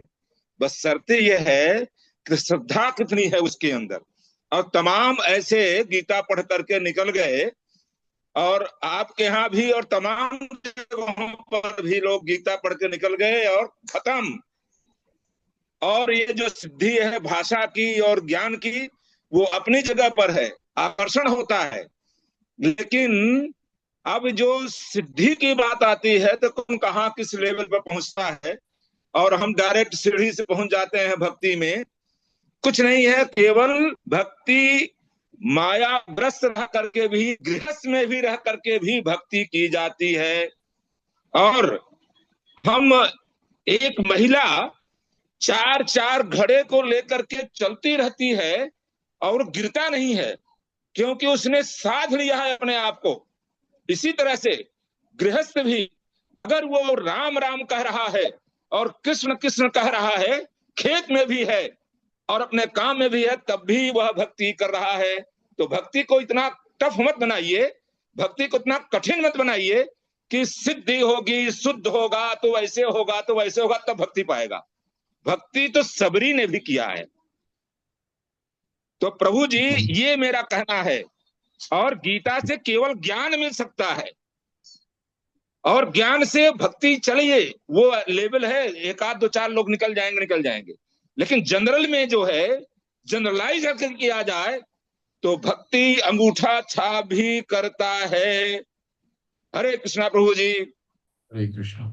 तो निष्कर्ष ये निकलता है, प्रभु मेरा प्रश्न अलग था। मनुष्य नाम, भगवान ने यहाँ कहा मनुष्य नाम सहस्त्रेषु कश्चित् यतते। ये बहुत करोड़ों करोड़ों लोगों में एक ही कोई बिरला ही मेरे को मुझे थोड़ा सा बोलने की कोशिश करूं क्या प्रभु जी? हरे कृष्णा, क्या आवाज अगले आ रही है? अगले अगले अगले सत्र में बात, अगले अभी अभी और प्रश्न आएगा। तो यहाँ पे केवल ये कहा, भगवान ने बोला मनुष्य नाम सहस्त्रेषु कश्चित् यतति सिद्धये, यानी कि कोई बिरला ही मेरे तक सिद्धि तो को प्राप्त कर सकता है, मेरे तक पहुंच सकता है। बहुत इसका सरल, आप लोगों ने सबने सही उत्तर दिया, बहुत ही सरल इसको सोच रहे हैं। क्या है? कृष्णा बहिर्मुख अनादि, कृष्णा, कृष्णा से हम बहिर्मुख होते हैं। और वो कब से हैं? अनादि, कब से हम बहिर्मुख हैं? कृष्णा बहिर्मुख भोग वांछा करे, अब तटस्थ माया सारी झपटिया जाए। ये जो माया है, ये हमें तभी झपटता है जब हम कृष्ण से अनादि, बहुत कितने जन्मों जन्मों से हम कृष्ण से बहिर्मुख हैं। इसके कारण हम प्रभु ने बताया अभी क्या कि कोई भगवान का नाम भी जप कराया है, बिल्कुल ठीक। कोई नाम में, जप में अगर रुचि किसी को आ गया, वो काफी है। इसलिए चैतन्य महाप्रभु ने दक्षिण भारत में किसको भक्ति दिया? भगवान ने, चैतन्य महाप्रभु ने किसी को ये नहीं बोला कि भगवत गीता में 700 श्लोक याद करके आया हो तब तुमको भक्ति दूंगा। भगवान ने किसको, चैतन्य महाप्रभु ने किसको भक्ति दिया?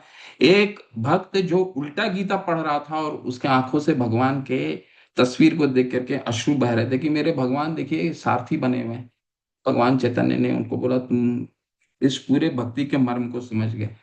तो भक्ति का मर्म हम कब समझ पाते हैं? जब भगवान ने इतना क्यों बोला है कि मनुष्य नाम सहस्त्रशु, क्योंकि हम बहुत अनादि काल से, कितने जन्मों से हम भगवान से बहिर्मुख हैं। और जैसे क्या होता है कि एक रूम है, बहुत दिन से गंदगी है, एक रूम में बहुत दिन से गंदगी है, पहली बार आप झाड़ू लगाने लगेंगे तो क्या होगा? गंदगी और उठेगा और आपको और खांसी और छींक आने लगेगी।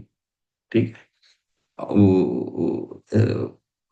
गंदगी और उठेगा और छींक आने लगेगी। तो ठीक कब होगा? भागना नहीं है, ठीक है? क्योंकि इतने दिन से हो सकता है नाम में रुचि नहीं आ रही हो, मन भटक रहा हो, कोई बात नहीं, ठीक है? जो भी हम जितना भी याद, जो भी चीजें याद करनी है वो उसी समय याद आती हैं। ऐसी ऐसी चीजें जो 20 साल पहले हमने की रखी होगी, जब नाम लेना शुरू करते हैं, अरे इसको तो 20 रुपए उसको उधार दिया था, उस समय ही याद आता है जब नाम लेना शुरू करते हैं। ठीक है? तो वो क्यों होता है? क्योंकि अनादि कृष्णा बहिर्मुख, बहुत बहुत साल से, बहुत करोड़ों जन्मों से हम कृष्णा से बहिर्मुख हैं। लेकिन झाड़ू मारते रहिए, एक बार के हो सकता है कि खांसी छींक आते रहे, लेकिन अगर हम झाड़ू मारते रहेंगे, झाड़ू मारते रहेंगे, रूम साफ करते रहेंगे, तो एक समय ऐसा आएगा कि वो साफ हो जाएगा। नामानि अनंत से हत त्रपा पठन। नारद मुनि ने क्या बोला? नारद मुनि जब छोटे बच्चे थे ना, तो जब 5 वर्ष के थे, उनकी माता का देहांत हो गया, कोई नहीं था उनके साथ। लेकिन नारद मुनि ने एक गुह्य मंत्र दिया। क्या मंत्र दिया? कि अगर जीवन में भक्ति में प्रगति करना तो एक चीज करना होगा। नामानि अनंत से हत त्रपा पठन गुह्यानि भद्रानि कृतानि च स्मरण। भगवान का हमेशा स्मरण करते रहो। नमानि अनंत से हत त्रपा पठन, बिना रुके, बिना रुके। नमानि अनंत से हत त्रप पठन गुह्यानि भद्रानि कृतानि च स्मरण। किसी भी अवस्था में भगवान का स्मरण। प्रभु ने बताया ना, खेत में भी नाम ले रहा है, ठीक है? ये शास्त्र में है, खेत में नाम अगर ले रहा है, नमानि अनंत से हत त्रप पठन गुह्यानि भद्रानि कृतानि च स्मरण, कभी भी नाम लेते रहिए। तो नाम लेने मात्र से हमारा धीरे धीरे मल निकलने लगेगा। चेतो दर्पण मार्जनम भव महादवाग्नि निर्वापणम श्रेय कैरव चंद्रिका वितरणम। कैरव चंद्रिका, ये जो सूर्य, जो चंद्रमा है, धीरे धीरे पूर्णिमा देखते होंगे ना, अमावस से जब पूर्णिमा की तरफ जाता है तो क्या होता है? धीरे धीरे धीरे धीरे धीरे धीरे चंद्रमा की रोशनी बढ़ती जाती है, बढ़ती जाती है।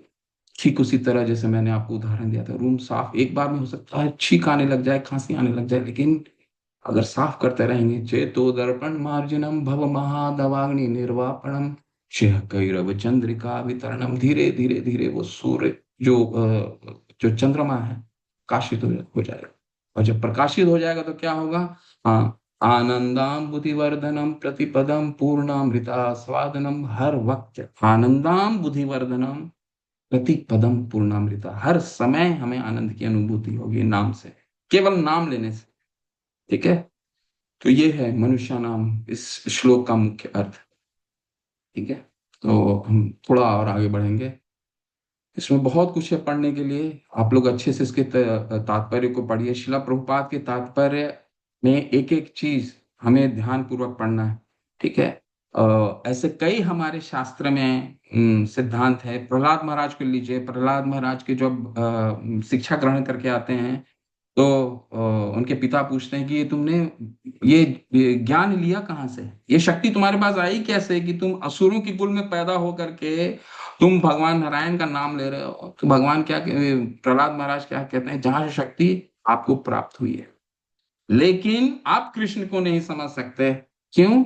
मतीर्ण कृष्ण परतो स्वतो वा मिथो विपद्येत गृहत वृता नाम अंधांध गोबिर विष्टे तमिश्रम पुनः पुनः चर्वित चर्वनाना। इसीलिए ऐसे व्यक्तियों को कभी भी कृष्ण का स्मरण नहीं हो सकता।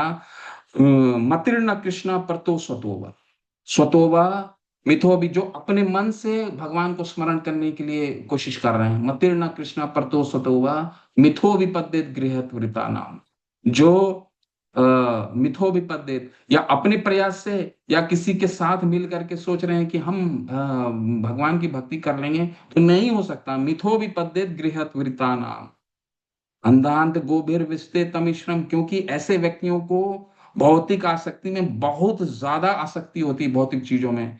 आधांत गोभिर विस्ते तमिश्रम पुनः पुनः चर्वित चर्वना नाम। हम गन्ने का जूस निकालते हैं और गन्ने का जूस, जब गन्ना से सारा जूस निकल जाता है, इसके बाद गन्ने में कोई रस नहीं लगता है, ठीक है, तो उसमें मिठास आएगी कहाँ से? मिठास नहीं आएगी। तो पुनः पुनः चर्विता, हम वही भौतिक चीजों में करना चाहते हैं, पुनः पुनः चर्विता, जिससे हम सुखी नहीं होना चाह, जो हमें सुख नहीं देगा, वही चबाया हुआ गन्ने को हम चबाने की कोशिश करते हैं, जबकि वो हमें खुशी नहीं दे सकता है। मिथो विपद्येत गृहत वृतानाम पदांत गोभिर विष्टे तमिश्री पुनः पुनः चर्विता चर्वनाना। नहीं हो सकता, संभव ही नहीं है। तो क्या होगा? तपो दिव्यम पुत्रिका ये न सत्वम ब्रह्म सौख्यम ब्रह्म सौख्यम तद त्वनंतम। ऋषभ देव कहते हैं कि ये जीवन, मनुष्य जीवन किस लिए प्राप्त हुआ है? हमारे तपस्या के लिए। तपो दिव्यम पुत्र का, ये पुत्रों, 100 पुत्रों को जब शिक्षा दे रहे थे तो कह रहे थे, पुत्रों तपो दिव्यम पुत्र का ये न सत्वम शुद्धे यस्मात् ब्रह्म सौख्यम त्वनंतम। अगर अगर तुम तपस्या करोगे, सुबह जल्दी उठोगे, 16 माला करोगे, भगवत गीता पढ़ोगे, तो ये तपस्या है मनुष्य जीवन का। ये तपस्या हमारे को श्रील प्रभुपाद ने दिया है।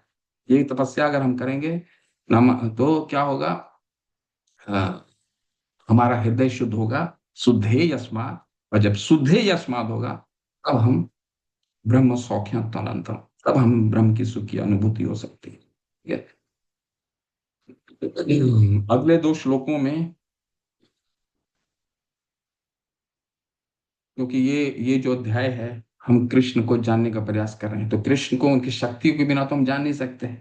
कृष्ण कैसे पूरे संचालित करते हैं? भूमि रो अपनो वायु खम्मन बुद्धि रे वच अहंकार इति यम में भिन्ना प्रकृति अष्टदा। ये पूरा जो भौतिक जगत देख रहे हैं, ये 8 शक्तियों से भगवान संचालित कर रहे हैं, केवल और केवल 8। इसको सांख्य योग में और बढ़ा करके 24 तत्व कर दिया गया है, लेकिन हम उतना डिटेल में नहीं जाएंगे। भूमि रो अपनो लो वायु, पृथ्वी जल आकाश वायु, भूमि वायु, हाँ, आकाश मन बुद्धि और अहंकार, ये 8 प्रकार से मेरी विभिन्न विभक्त, मेरी भिन्न कृतियां हैं। शक्तियों को समझने का प्रयास कीजिए। जब तक हम शक्ति को नहीं समझेंगे तो शक्तिमान को कैसे समझ सकते हैं? शक्ति समझना जरूरी है। ये पूरा भौतिक जगत संचालित कैसे होता है? ये 8 प्रकार से विभक्त मेरी भिन्ना प्रकृति है। भिन्ना मतलब दूर, थक, अलग। तो इसको कैसे समझें? इस श्लोक को कैसे समझें कि पृथ्वी जल अग्नि वायु आकाश मन बुद्धि और अहंकार, जितना भौतिक जगत, 14 जगत तो हम जो देख रहे हैं वो सब 8 से ही बना हुआ है, ठीक है।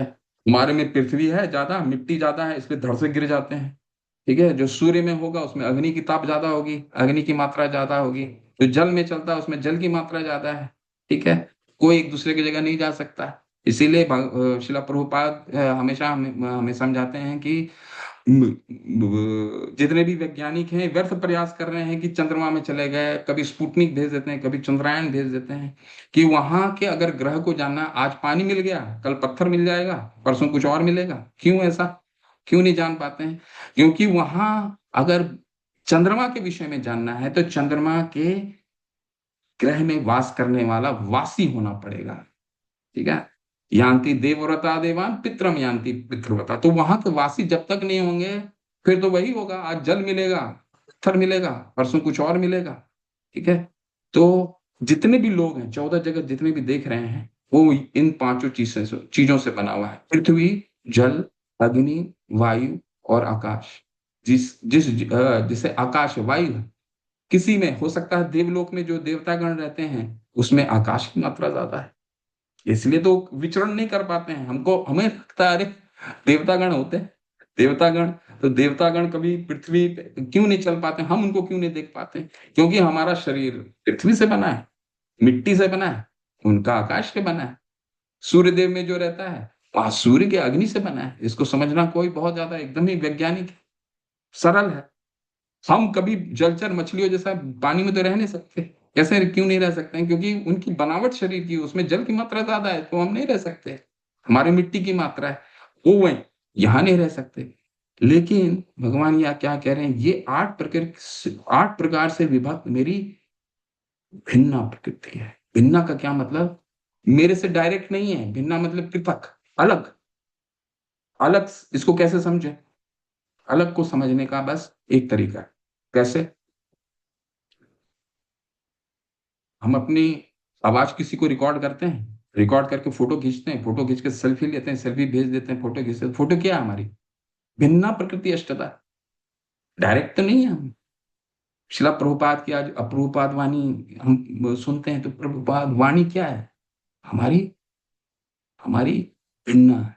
हम अंश हैं तो हमारी वो छोटी है, हमारा शक्ति बहुत छोटा है, परंतु है हमारा अंश, हमारी शक्ति जो हमसे पृथक है, हमारा डायरेक्ट नहीं है, फिजिकल नहीं है। शिला प्रभुपाद हमारे पास सक्रिय रूप से नहीं है, लेकिन अपनी भिन्ना प्रकृति से वो हमारे पास है, वाणी के माध्यम से है, अपने लेखन के माध्यम से है। तो इसी तरह भगवान इनडायरेक्ट इस पूरे भौतिक जगत का भिन्ना प्रकृति अष्ट है। ठीक है, वो भिन्ना मतलब पृथक रूप से इस पूरे विश्व, पूरे भौतिक जगत को संचालित करते हैं। ठीक है, और उनकी शक्तियां कैसी है? पृथक है उनसे, डायरेक्ट नहीं है। डायरेक्ट तो वो तो वृंदावन में रह रहे हैं। ठीक है, वो डायरेक्ट है उनके। इसमें भी बहुत सारे हैं सिद्धांत जो आप इसमें पढ़ सकते हैं, शिला प्रभुपाद ने बहुत अच्छा तात्पर्य है इसमें। भिन्ना प्रकृति, जैसा कि ऊपर कहा जा चुका है, बहुत अच्छा ये है। भौतिक शक्ति 8 प्रधान रूपों में इसमें व्यक्त होती है। इसमें 5 प्रथम जल, अग्नि, वायु और आकाश स्थूल अथवा शरीर, विराट शरीर शिष्यां कहलाती हैं, जिसमें 5 इंद्रिय विषय जिसके नाम शब्द रूप, स्पर्श रूप, गंध आदि सम्मिलित हैं। ठीक है, तो मिथ्या अहंकार, ये आपको मन में ये आता होगा, ये 3 चीजें कैसे लोग बने हुए हैं? मिथ्या अहंकार, मन बुद्धि अहंकार, जो चीजें दिखती नहीं है उसे लोग बने कैसे हैं? ब्रह्मा जी बुद्धि अहंकार से है ना, मन बुद्धि अहंकार, बुद्धि से ब्रह्मा जी बने हुए हैं, है लेकिन वो भी अपरा शक्ति, भगवान की भौतिक शक्ति है। को तो ब्रह्मा जी क्या है? बुद्धि, इसलिए तो पूरा दृश्य जगत चलाते हैं, दृश्य जगत को बनाया उन्होंने अपनी बुद्धि से, तो वो बुद्धि तत्व से बने हैं। अहंकार, तो मन बुद्धि अहंकार को हम कैसे समझें? हम देखिए, हम मन को देख तो नहीं पाते, ऐसे कई चीजें जो हम देख नहीं पाते, मन को देख नहीं पाते, तो समझे कैसे? हम बोलते हैं ना हमारा मन ठीक नहीं लग रहा है, हमारा भिन्न हमारा मन बुद्धि अहंकार। अहंकार तो समझिए क्या है? एक छोटा छोटा बच्चा, आप किसी जानवर को, आप एक कुत्ते को डांटेंगे ना तो कुत्ता या तो डरेगा या फिर आप पे भौंकने लगेगा। भौंकता क्यों है? क्योंकि उसको भी अहंकार है कि अरे मेरे को डराया कैसे इसने। ठीक है, तो ये अहंकार जो है ये पूर्व जन्म से आता है, ये सूक्ष्म रूप में किसी भी भौतिक जीव में होता है, किसी भी भौतिक जीव, अहंकार। ठीक है, छोटा बच्चा भी अपने माँ से, अगर माँ के गोद में 2 बच्चे हैं तो छोटा बच्चा जो है, अगर माँ के गोद में एक बच्चा है और एक छोटा सा बड़ा हुआ है, उसको माता पिता ने कुछ नहीं सिखाया, फिर भी माँ से अहंकारी करने लगता है, ईर्ष्या करने लगता है कि छोटे बच्चे को आप क्यों ज्यादा लाड दे रहे। ठीक है, तो ये बना है मैं की जो भावना है ये तो ये इसको कहते हैं भिन्ना प्रकृति अष्टधा। इसके अलावा भी एक और शक्ति है। कौन सी शक्ति है? वो अगला श्लोक बताएगा। अप्रेयमितस्तन्या प्रकृतिम विद्धि में। जीव भूता महाबाहो ययेदम धारिते जगत। हे महाबाहु अर्जुन, इनके अतिरिक्त मेरी एक अन्य पराशक्ति है जो उन जीवों से युक्त है जो इस भौतिक अपरा प्रकृति के साधनों का विदोहन कर रहे हैं। इसको कैसे समझें इस श्लोक को? अपरे इयम इतस्तन्या प्रकृति वृद्धि में पराम। ठीक है, तो ये जो जीव हैं, जितने भी जीव हैं भगवान के अंश के रूप में, ये भगवान की आध्यात्मिक शक्ति है, सुपीरियर एनर्जी। ठीक, और भौतिक जगत क्या है? Inferior energy. इंफीरियर और सुपीरियर का क्या मतलब हुआ? परा और अपरा का क्या मतलब हुआ? परा और अपरा का केवल एक मतलब हुआ। क्या मतलब है? पराशक्ति रहेगा तब अपराशक्ति चला सकता है। ठीक है, कैसे इसको समझें पराशक्ति और अपराशक्ति को? ठीक है, आप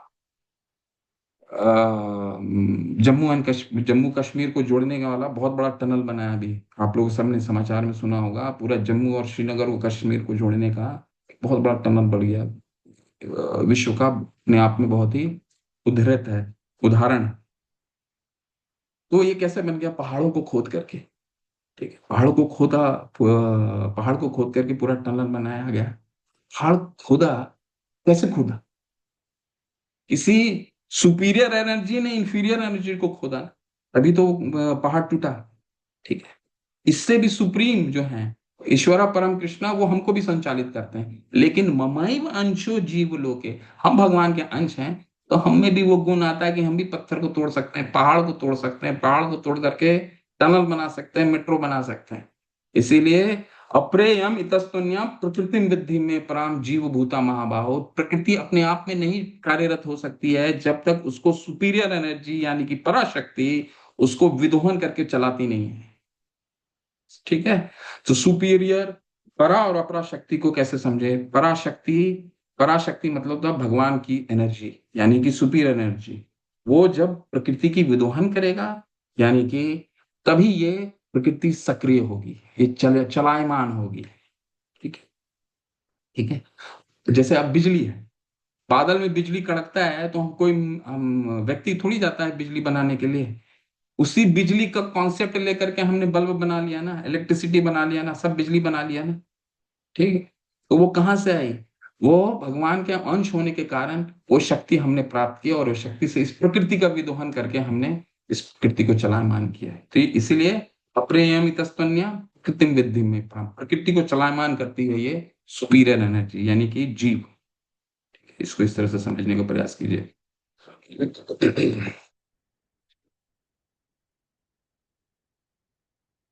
इसमें बहुत महत्वपूर्ण कुछ चीज है। इसमें एक जीव जो अपने विभिन्न कार्यों के लिए अपरा शक्तियों को विदोहन करता है, स्वयं परमेश्वर की पराशक्ति है। और वह वही शक्ति है जिसके कारण संसार कार्यशील है। इस दृश्य जगत में कार्य करने की तब तक शक्ति नहीं आती जब तक पराशक्ति अर्थात जीव द्वारा वह गतिशील नहीं बनाया जाता। ठीक है, तो ये अब समझ में आ गया होगा। मैंने आपको एक छोटा सा उदाहरण समझाया। शक्ति का नियंत्रण सदैव शक्तिमान करता है, अतः जीव सदैव भगवान द्वारा नियंत्रित है। लेकिन जीव अपने यहीं पर दिक्कत हो जाती है। जीव पहाड़ काटते काटते सोचता है कि इस प्रकृति पे ही हम नियंत्रण पा गए, और क्या होता है वैष्णो देवी में देख लिया क्या हुआ अभी। ठीक है, तो भगवान संचालित करते हैं जीव को। हम प्रकृति का विदोहन करने के लिए हमारे में भगवान ने शक्ति दी है, हम भगवान की शक्ति हैं। लेकिन ईशावास्मिदम सर्वम यत् किंचिन जगत्याम जगत तेन तक्तेन भुंजिता माम ग्रह का शिव दिनम। ये प्रकृति, ये पूरा दृश्य जगत भगवान का द्वारा निर्मित। ठीक है, भगवान ने हमारे लिए जो कोटा दे रखा है, ईश सिद्धांत ये कहता है जो कोटा दे रखा हम उसी का पालन करें, इसके अलावा दूसरे का पालन नहीं करें। तो हम अपने आप को ईश्वर समझने लगते हैं। तो वैष्णव देवी जैसे दिव्य जगह में भी हम अपने अपने आराम के लिए, अपनी भौतिक इंद्रियों के लिए ऐसा निर्माण की व्यवस्था करने लगते हैं कि वहां भी जाएंगे। तपस्तपो दिव्यम पुत्र का ये न ततम, तपस्या तो है नहीं हमारे में, तो क्या हो जाता है वहां पे भी आराम करना चाहते हैं। तो उसके अनुसार हम निर्माण बंद करते हैं, और निर्माण करने से क्या होता है भगवान की शक्ति को विद्रोहन, हम शक्तिमान बनना चाहते हैं, वो संभव ही नहीं है। क्या होगा? शक्ति का नियंत्रण सदैव शक्तिमान करता है, अतः जीव सदैव भगवान द्वारा नियंत्रित होते हैं। ठीक है। तो भक्ति से हम कृष्ण भगवत गीता से केवल यही जानने की कोशिश कर रहे हैं कि जीव सदैव भगवान द्वारा नियंत्रित होते हैं। जिस दिन ये समझ गए तो जन्म कर्म च मे दिव्यम योगेति तत्वतः। पूरे भगवत गीता भक्ति शास्त्री कक्षा करने का 5 साल हमें मेहनत करने का सिर्फ यही जानने का प्रयास है हमें कि सदैव भगवान द्वारा हम नियंत्रित होते हैं। हम स्वयं नियंत्रित करने का प्रयास करेंगे तो वो संभव नहीं है। ठीक है। तो माया के प्रभाव में आकर अहंकार सोचता है मैं ही पदार्थ हूं और सारी भौतिक उपलब्धि मेरी है। जब वह सारे भौतिक विचारों में जिनमें भगवान के साथ तदामय भी सम्मिलित है, ये मायावादियों का विचारधारा है, मुक्त हो जाता है तो उसे वास्तविक स्थिति प्राप्त होती है। अतः यह निष्कर्ष निकाला जा सकता है, इसको अंडरलाइन की बहुत बहुत महत्वपूर्ण सिद्धांत है, श्रील प्रभुपाद ने लिखा है। अतः यह निष्कर्ष निकाला जा सकता है कि गीता जीव को कृष्ण की अनेक शक्तियों में से एक मानती है। एक शक्ति है तभी विदोहन कर सकते हैं ना, तभी इतने चीजें निर्माण कर सकते हैं, इतने निर्माण ध्वस्त कर सकते हैं। ठीक है। और जब यह शक्ति भौतिक कल्मश से मुक्त हो जाती है तो वह पूर्णतया कृष्ण भावना भावित या बंधन मुक्त हो जाती है। जब ये हम समझ लें कि युक्त आहार से विराहारस्य च, वो कौन सा है श्लोक? युक्ताहार विहार से बोलिए पूरा। पूरा तो याद नहीं है। युक्त कर्मश चेष्टसु ऐसे करके कुछ है। हरे कृष्ण प्रभु जी। हम्म प्रभु जी, युक्त आहार विहारस्य युक्त कर्मस्य चेष्टसु युक्त सपन अबोधस्य योगो भवति दुःखः। ओके। दूसरा श्लोक था यत् करोषि यद अश्नासि यद जुहोषि ददासि यद तपस्यसि कौन्तेय तद कुरुष्व मदर्पणम्। तो यह कृष्ण भावनाती, ये बंधन मुक्त। कैसे बंधन से मुक्त हो सकते हैं? शुरुआती दौर में जब शुरू में काम करने कार्यशील है तो क्या करना होगा? जो कुछ करते हैं, यद करोषि यद अश्नासि यद जुहोषि ददात, कुछ कमा के लाते हैं थोड़ा दे दीजिए, मंदिर को दान दे दीजिए। यहाँ इससे क्या होगी? हमारी आसक्ति का, हम अपने लिए मंदिर का निर्माण तो हम बाद में करवाएंगे, हम अपने लिए शुद्धि, हमारी शुद्धि इससे होती, हमारी आसक्ति कम होती धन से। यद करोषि यद अश्नासि यद जुहोषि ददासि यद तपस्यसि कौन्तेय तद कुरु शवन अर्पणम। प्रसाद ही अगर खाएंगे तो बाहर के खाने से हमारी लालसा कम कम हो जाएगी। लालसा जितनी कम होगी, जीवेर लालसा इति उति धाय कृष्णो शिष्णो दर परायण कृष्णा नहीं पाए। जीवेर लालसा, अगर जीव के लालसा को अगर श्री चैतन्य महाप्रभु ने कहा है जीवेर लालसा इति उति धाय, अगर हम भगवान को प्रसाद नहीं, भगवान को प्रसाद क्यों चढ़ा के खाना है? क्यों?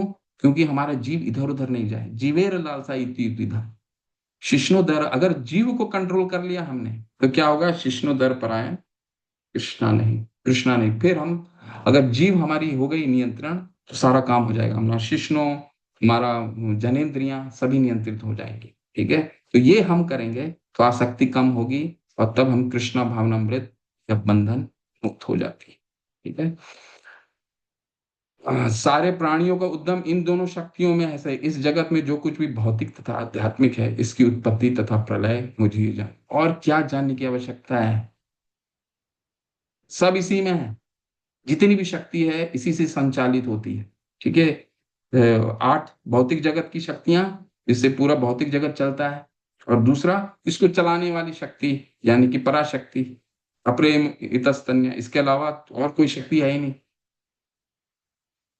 ये बहुत इंपॉर्टेंट श्लोक है। मत्त पर, ये अंतिम श्लोक करेंगे आज।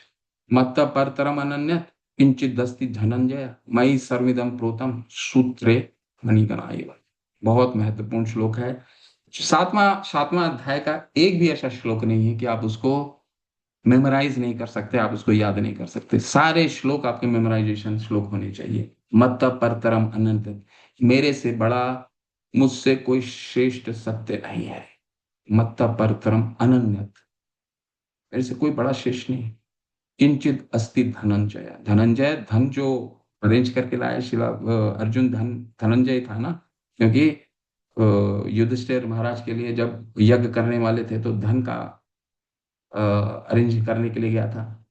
और मई सर्मिदम प्रोतम सूत्रे मणिगणाय, हमें लगता है कि सब चीजें ऑटोमेटिक होती हैं, लेकिन ये भगवान ने अपनी शक्तियों से, जो ऊपर की दो शक्तियां हमने पढ़ ली है वह है, उससे सभी को इस तरह से पिरोया है कि वो सभी माला में बंधे हुए लगते हैं। सूर्य का उदय होना, चंद्रमा का उदय होना, गर्मी आना, ठंडा आना, बारिश आना, ये सब क्या है, हमें लगता हो सकता ऑटोमेटिक हो रहा हो, लेकिन भगवान क्या क्या कह रहे हैं, सब मई सर्वमिदम प्रोतम सूत्रे मणिगणा इव। ठीक एक गुथे हुए माले की तरह, जब धागा नहीं दिखता, माला में धागा नहीं दिखता है, भगवान की शक्ति,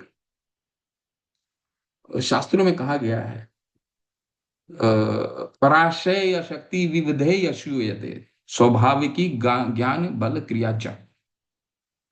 भगवान की शक्ति कैसी है कि प्राशय शक्ति विविध है, यशु विविध शक्तियां हैं, हम उसकी शक्ति की कल्पना भी नहीं कर सकते। ठीक है, अद्वैतम अच्युतम अनादि अनंत रूपम। प्राशय शक्ति विविध है, यशु विविध शक्तियां हैं। लेकिन ये शक्ति को भगवान कैसे पिरोते हैं, अभी बताया ना, सूत्रे मणिगणाई, उसको हम कैसे देख सकते हैं आसपास, इसको कैसे रिलेट कर सकते हैं इस श्लोक को। देखिए, पराशय शक्ति विविधेय श्रूयते स्वभाव की ज्ञान बल क्रिया से। भगवान की सारी शक्तियां हमें लगता ऑटोमेटिक है। अब एक ले लीजिए, एक छोटा सा खेत ले लीजिए, उस खेत में लाल गुलाब हो जाता है, बगल में सफेद गुलाब हो जाता है, बगल में पीला गुलाब हो जाता है। ठीक है, ये अपने आप कोई आकर के कोई रंग नहीं करता है, स्वभाव की ज्ञान बल क्रिया च, भगवान की शक्ति है ये। गर्मी में आम वैसे ही मिठास आएगा, हर गर्मी में आए, स्वभाव की ज्ञान बल क्रिया च, अपने आप आएगा। छोटा सा बीज से इतना बड़ा वृक्ष हो जाता है, उस वृक्ष में अनेक फल आते हैं, अनेक फूल आते हैं, उसमें से फिर वही बीज आता है, और एक एक बीज में वही दोबारा पेड़ आता है। स्वभाव की ज्ञान बल क्रिया च। भगवान कैसे ही एक मोतियों जैसे पिरोते हैं ना, शक्ति को समझना, तो भगवान को समझना बहुत सरल है, बशर्ते हम अपने आसपास देख सकें। स्वरूप में आगे भगवान बताएंगे, रहसो हम अपसु कौनते प्रभास विश्व सूर्यो। ठीक है, तो लेकिन अगर हम ये समझ गए स्वभाव की ज्ञान बल क्रिया चाहिए, भगवान की ये शक्तियां भगवान बनाने नहीं जाते हैं। मनुष्य को क्या है कि एक कुछ चीज करो, मेट्रो बनानी चाहेगा तो कई डिपार्टमेंट बना देगा, कई डिपार्टमेंट बनाएगा, कुछ उसमें भी सफलता प्राप्त होती है, कभी नहीं होती है, असफल हो जाते हैं। भगवान ऐसा नहीं, भगवान की शक्ति क्या है, स्वभाव की है, स्वभाव ऑटोमेटिक लगता है। सूर्य का उदय होना 4:45 है, ऑटोमेटिक है। एक ही मिट्टी में कई तरह के गुलाब होना स्वाभाविक ही है। एक ही मिट्टी में गन्ना होना और उसी मिट्टी में मिर्च होना, एक मीठा एक तीखा, स्वाभाविक ही ज्ञान बल क्रिया। तो ये क्या है, मत्त परतरम अनन्यत किंचित दस्तति धनंजय। इसके अलावा मेरे पास किंचित और कुछ जानने की तुम्हारी, ये सबसे बड़ा सत्य है, सबसे बड़ा सत्य है। तो जब इस सत्य को जानेंगे तब हमारा आंख खुलेगा। अभी तक तो हम स्वप्न में, ठीक है, आंख खुलेगा। हम देखिए आसपास, देखिए भगवान की शक्ति कितनी विविध है। एक भौतिक शक्ति में ही करोड़ों शक्तियां छुपी हुई हैं। विविध तरह के व्यंजन हैं, फल हैं, टमाटर, लाल लाल टमाटर आता है, ऐसा लगता है प्लास्टिक का बॉल जैसा है। भगवान ने स्वभाव की ज्ञान बल क्रिया, सब बहुत ही स्वाभाविक है भगवान की, लेकिन शक्ति है भगवान की। ठीक है, तो आज यहीं रुकते हैं और अगले सत्र में यहीं से 8वें से चलेंगे और फिर कोशिश करेंगे कि हम पीपीटी से भी कुछ समरी करने का कोशिश करें। श्रील प्रभुपाद की जय। कोई प्रश्न है? कृष्ण प्रभु जी की करके, हाँ, हैंड रेस करके पूछ सकते हैं।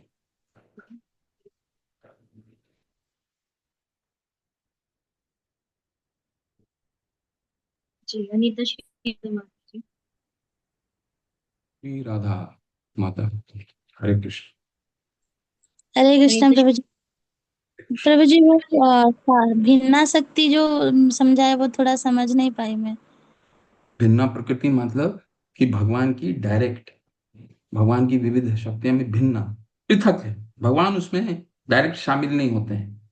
जैसे मैंने आपको उदाहरण में समझाया कि आप अपना साउंड को, अपने वॉइस को मोबाइल में रिकॉर्ड करके किसी को भेज दीजिए, तो वो क्या है? वो आप ही हैं, लेकिन आपकी भिन्न शक्ति है, आपसे विविध शक्ति है। ठीक है, उसमें आप डायरेक्ट नहीं जा रहे हैं। किसी को अगर साउंड भेज रहे हैं, किसी को भेज रहे हैं, तो आप डायरेक्ट उनके पास नहीं जा रहे हैं, तो अपनी विविध शक्तियों के द्वारा उनके पास जा रहे हैं। ठीक है, तो ये भी ठीक उसी तरह है। भगवान की प्रत्यक्ष शक्ति यानी कि डायरेक्ट शक्ति आध्यात्मिक है। ये भगवान की विविध शक्ति भिन्न है, उनसे पृथक है। ठीक है, जिस तरह से साउंड, वॉइस आपकी पृथक है। ठीक है, मत और इसमें कोई प्रश्न है? ठीक है प्रभु जी, हरे कृष्ण। जी त्रिलोकीनाथ प्रभु जी। हरे कृष्णा। मैं दूसरी बात बोलने वाला था, लेकिन चलिए। अ, जो शक्ति की बात है, तो प्रकृति को अपराशक्ति कहा।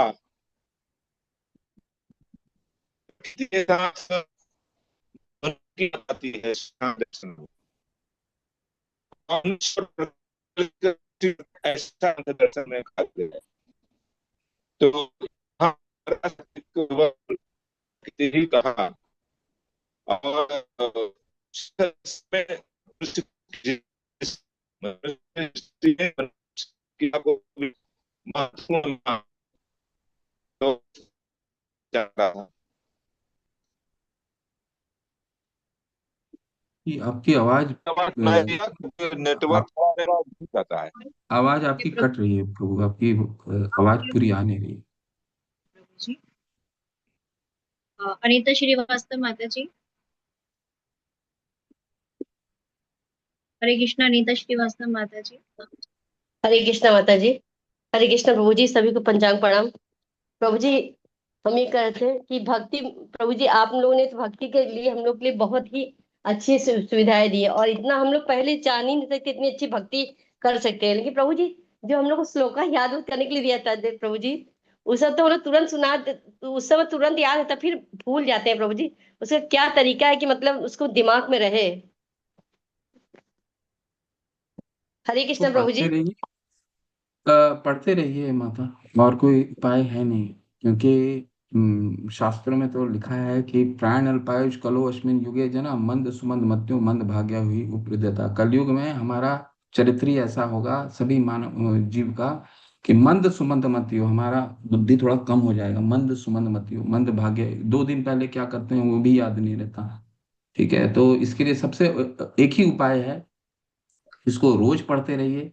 और शब्द को, जिसके शब्द हैं तभी याद हो पाएंगे एक कोई श्लोक, जब इसके शब्द के अर्थ को हम अच्छे से बार बार देखें, बार बार देखें। नहीं तो श्लोक अगर ऐसे ही हमने याद करने की कोशिश की, तो फिर वो कुछ दिन में याद होंगे और फिर वो हम भूल जाएंगे। तो शब्द का मतलब क्या है, उसको अगर हम बार बार पढ़ते रहेंगे, बार बार देखिए, बार बार पढ़ने के अलावा और याद करने का और दूसरा तरीका नहीं है। तो शब्दार्थ को हम लोग क्या करते हैं, हम लोग कोशिश करते हैं कि श्लोका को पढ़ें, श्लोका को याद करें, परंतु उससे ज्यादा महत्वपूर्ण है उसके शब्दार्थ को याद करना, शब्दार्थ को पढ़ना। शब्दार्थ अगर आपको याद हो गए, तो आपको श्लोक हमेशा और हमेशा के लिए याद रहेंगे। ठीक है, तो शब्दार्थ पे करिए और रोजाना पढ़िए, डेली पढ़िए। कुछ श्लोक को डेली पढ़ते रहिए, 15 दिन, 20 दिन, महीना भर, 2 महीना, हमेशा उसको रिवाइज करते रहिए, तो आ जाएंगे मत, ऐसा नहीं। प्रभु जी, मैं तो क्लास कोई भी नहीं छोड़ती हूँ। भागवतम क्लास 2 बार होता है, मैं करती हूँ। गीता 3 बार होता है, मैं करती हूँ। जपा मैं 2 बजे से करती हूँ। मैं कोई भी नहीं छोड़ती हूँ। बस मुझे याद का होता है ना, जैसे आपको कहेंगे अभी तुरंत सुनाने के लिए, तो देख सुना देंगे, फिर तुरंत भूल जाते हैं प्रभु जी। तो मैं शब्दार्थ को रटना पड़ेगा, केवल समझना पड़ेगा? समझना पड़ेगा, समझना पड़ेगा। रट के तो कुछ भी चीज याद नहीं रह सकता है, जब तक समझेंगे नहीं तो वो हमें याद नहीं रहेंगे। तो याद कर मतलब उसे समझना जरूरी है। अगर हम देखिए श्लोका अगर हम याद कर लिए, तो हमारा पूरा तात्पर्य याद हो जाता है। क्योंकि श्लोका क्या है, जैसे गणित हम जानते हैं ना, गणित में अगर हमने एक फॉर्मूला याद कर लिया, पूरा प्रश्न ही समझ में आ जाता है, प्रश्न ही बन जाता है ना। तो ठीक उसी तरह ये श्लोका भी है, एक फॉर्मूला है। अगर हमने फॉर्मूला थोड़ा सा भी उसका शब्द के साथ अच्छे से पढ़ लिया, याद हो गए थोड़े से, पूरा तात्पर्य अच्छे से समझ में आ जाएगा, सिद्धांत समझ में आ जाएगा। धीरे धीरे धीरे धीरे करके सब इसको पढ़ते रहिए, डेली पढ़ते रहिए। हरि बोल प्रभु जी, बहुत बहुत हरि बोल प्रभु जी। हरे कृष्णा। हरे कृष्ण। जी सुधीर जी, हरे कृष्ण। हरे कृष्णा, दंडवत प्रणाम प्रभु जी। एक जिज्ञासा है, जो महामंत्र हम लोग जपते हैं, तो हरे का मतलब राधा रानी है और कृष्ण भगवान हो गए। तो दूसरी लाइन जो हरे राम राम राम हरे हरे, तो राम से आशय रामचंद्र जी से है या बलराम भगवान से है, किससे है? देखिए, हम अपने गौड़ीय संप्रदाय में उसको बलराम से करते हैं, लेकिन उससे ज्यादा फर्क नहीं पड़ता। जी। एक्चुअली हरे कृष्णा कृष्ण कृष्ण हरे हरे, हरे राम राम राम हरे हरे का मुख्य अर्थ है कि हम भगवान की आराधनी शक्ति राधा रानी से प्रार्थना करते हैं कि हरे कृष्णा, कि हमें भगवान में आसक्ति हो। हरे कृष्ण कृष्णा कृष्ण हरे हरे, हमें भगवान में आसक्ति हो, ताकि भगवान में आसक्ति होके करेंगे क्या? हरे कृष्णा कृष्णा कृष्णा हरे हरे, हरे राम राम राम हरे हरे। राम का मतलब यहाँ पे अर्थ हो गया आनंद, ठीक है, ताकि हम इनसे आसक्त होकर के भगवान को अपनी सेवा के द्वारा आनंद प्रदान कर सकें। ठीक है, तो ये हमारे आचार्यगण इस पूरे मंत्र का यही भावार्थ बताते हैं। ठीक है, कि हमें बस अपनी भगवान की शक्ति से ये प्रार्थना करनी है राधा रानी से कि हमें हमें उनमें अनुराग उत्पन्न हो, हम उन्हें किसी न किसी तरह से हमें उनकी सेवा पे निवृत्त कर दें, सेवा में लगा दें। ठीक है प्रभु, इसका बहुत धन्यवाद, धन्यवाद, बहुत बहुत धन्यवाद प्रभु। हरे कृष्णा सुधा माता जी। हरे कृष्णा प्रभु जी, सादर प्रणाम प्रभु जी। एक तो ये पूछ रहे थे, जैसे आप कह रहे हैं श्लोक याद करने का, तो ये क्या एज वाइज भी हम लोगों की मेमोरी कम हो जाती है? क्योंकि जैसे पहले तो बहुत जल्दी चीजें याद होती थी, लेकिन जैसे जैसे एज बढ़ती जाती है तो मेमोरी और भी डाउन हो जाती है। तो बिल्कुल बिल्कुल माता, आपने उचित कहा कि समय के साथ तो ये इसमें याद करने की शक्ति तो बिल्कुल कम होगी, उसमें कोई नहीं, वो कोई बात नहीं। हमें अर्थ मालूम होने चाहिए। जीवन की सफलता अर्थ समझने में है, श्लोका याद करने में नहीं। हमें अर्थ भी मालूम हो गया हमारे लिए बहुत है। ठीक है, याद अगर नहीं भी होता है तो उसका अर्थ मालूम होना चाहिए। ठीक है, कोशिश करिए माता, ऐसा जरूरी नहीं है कि हमें याद हो ही जाए। समय के साथ बिल्कुल याद करने की शक्ति कम होती है, तो उसका अर्थ याद करने की कोशिश कीजिए, समझने की कोशिश कीजिए अपने अपने तरीके से उसको, जैसा शिला प्रभुपाद ने समझाया है भगवत गीता में, इस वैसे समझने की कोशिश कीजिए। ठीक है। जी प्रभु जी, एक पॉइंट ये बताना ठीक होगा क्या कि श्रवणम के लिए जैसे आपने पूछा था, तो जब बच्चा पैदा होता है तो भगवान ने उसको भी उसी तरह से मतलब इंद्रियां दी हैं कि वो पहले सुनने की शक्ति उसकी जागृत होती है, और फिर जब वो थोड़ा बड़ा हो जाता है तब उसे बोलने की शक्ति आती है। तो इसी तरह से हमारी शिक्षा में भी है कि बच्चा पहले सुनता है और तभी वो बोलना और आगे की क्रियाएं करना सीखता है। तो जी मैम। वैसा ही हमारे साथ में भी लागू है। बिल्कुल बिल्कुल बिल्कुल, ये पूरा वैज्ञानिक है, ऐसा नहीं है, वैज्ञानिक है, क्योंकि कान ही हमारे हर समय सक्रिय होते हैं, बाकी इंद्रियां तो एक समय सो भी जाती है, लेकिन कान ऐसा है कि वो हमेशा सक्रिय रहता है। इसलिए सुनने पे बहुत बल दिया गया है, इसलिए दो दो कान दिए गए हैं ना, कान दो दिए गए हैं, तो ताकि हम, पृथ्वी महाराज बोलते हैं कि मुझे करोड़ों कान, मेरे दो ही कान आपने क्यों दिए? करोड़ों कान देते आप ताकि मैं सुनने से थकता ही नहीं, है ना। तो बिल्कुल सुनने पे बहुत बल दिया गया है। हालांकि सभी 9 के 9 विधियां हैं, लेकिन सुनना हमारा सुषुप्त स्वप्न अवस्था में भी कान सक्रिय रहता है, इसलिए सुनने पे बहुत बल दिया गया है। सुनने मात्र से हमारा काम हो सकता है, हमारी सिद्धि प्राप्ति हो सकती है। ठीक है। हरे कृष्ण प्रभु जी, सादर प्रणाम। हरे कृष्णा त्रिलोकीनाथ प्रभु जी। हरे कृष्णा प्रभु जी। रितेश प्रभु जी, मैं हरे इस बात कृष्ण। से बहुत हर्ट हुआ हूं कि आपने कहा कि गौड़ी संप्रदाय में जो राम है आनंद से है, जबकि कल संवरण में हरे राम राम राम हरे हरे, हरे कृष्ण कृष्ण कृष्ण हरे हरे था, जिसको चैतन्य महाप्रभु जी ने सरल बना करके, क्योंकि राम जो पहले लगा है तो वो बिल्कुल शुद्ध महामंत्र था, बिल्कुल शुद्ध होकर के नहा धो करके और ऐसे करके आप शुद्ध होकर के ही आप जप कर सकते थे। तो एक रास्ता निकाला चैतन्य महाप्रभु जी ने कि अगर हम हरे कृष्ण जोड़ देते हैं तो आप किसी भी जगह कैसे भी जाते फिरते आप कर सकते हो। यहाँ पर राम जो है पूर्ण अवतार हैं और राम ही हैं, कोई आनंद नहीं है। और राम और कृष्ण में भेद नहीं है, बस ये है कि गौड़ी संप्रदाय कृष्ण की बात करता है, रामानुज संप्रदाय राम की बात करता है, रामानुजा संप्रदाय, सब संप्रदाय अलग अलग बंटवारे हो गए हैं और भगवान को बांट लिया है। ये मुझे हर्ट हो रहा है कि आप सभी ने बांट लिया भगवान को, कि हमारे कृष्ण हो गए, उनको वो कहे हमारे राम हो गए, वो कहे हमारे शंकर हो गए, वो कहे हम क्या करें।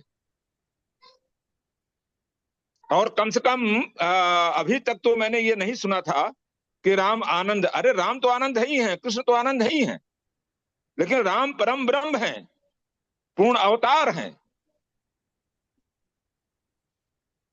वो त्रेता में आए, ये द्वापर में आए, ये 16 कला लेकर के आए, वो 12 कला लेके आए। कौन कसर, अरे ये देखिए रामभद्राचार्य जी श्रवण से ही कितना बड़ा, देश नहीं विदेशों में बहुत बड़ा नाम कमाया उन्होंने, बड़े बड़े पुरस्कार लिए कि श्रवण से ही, उनके पास आंख नहीं थे, श्रवण से हो गया।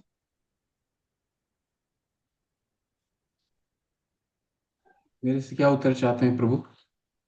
मैं ये कह रहा हूं कि कम से कम आप अच्छा बोल रहे हो, अच्छी बात है, लेकिन मैं ये कह रहा हूं कि कम से कम ऐसी चीजें कहिए, ऐसी चीजें ज्ञान दीजिए कि हम रिएक्ट न करें कि ये तो गलत बोल रहे हैं।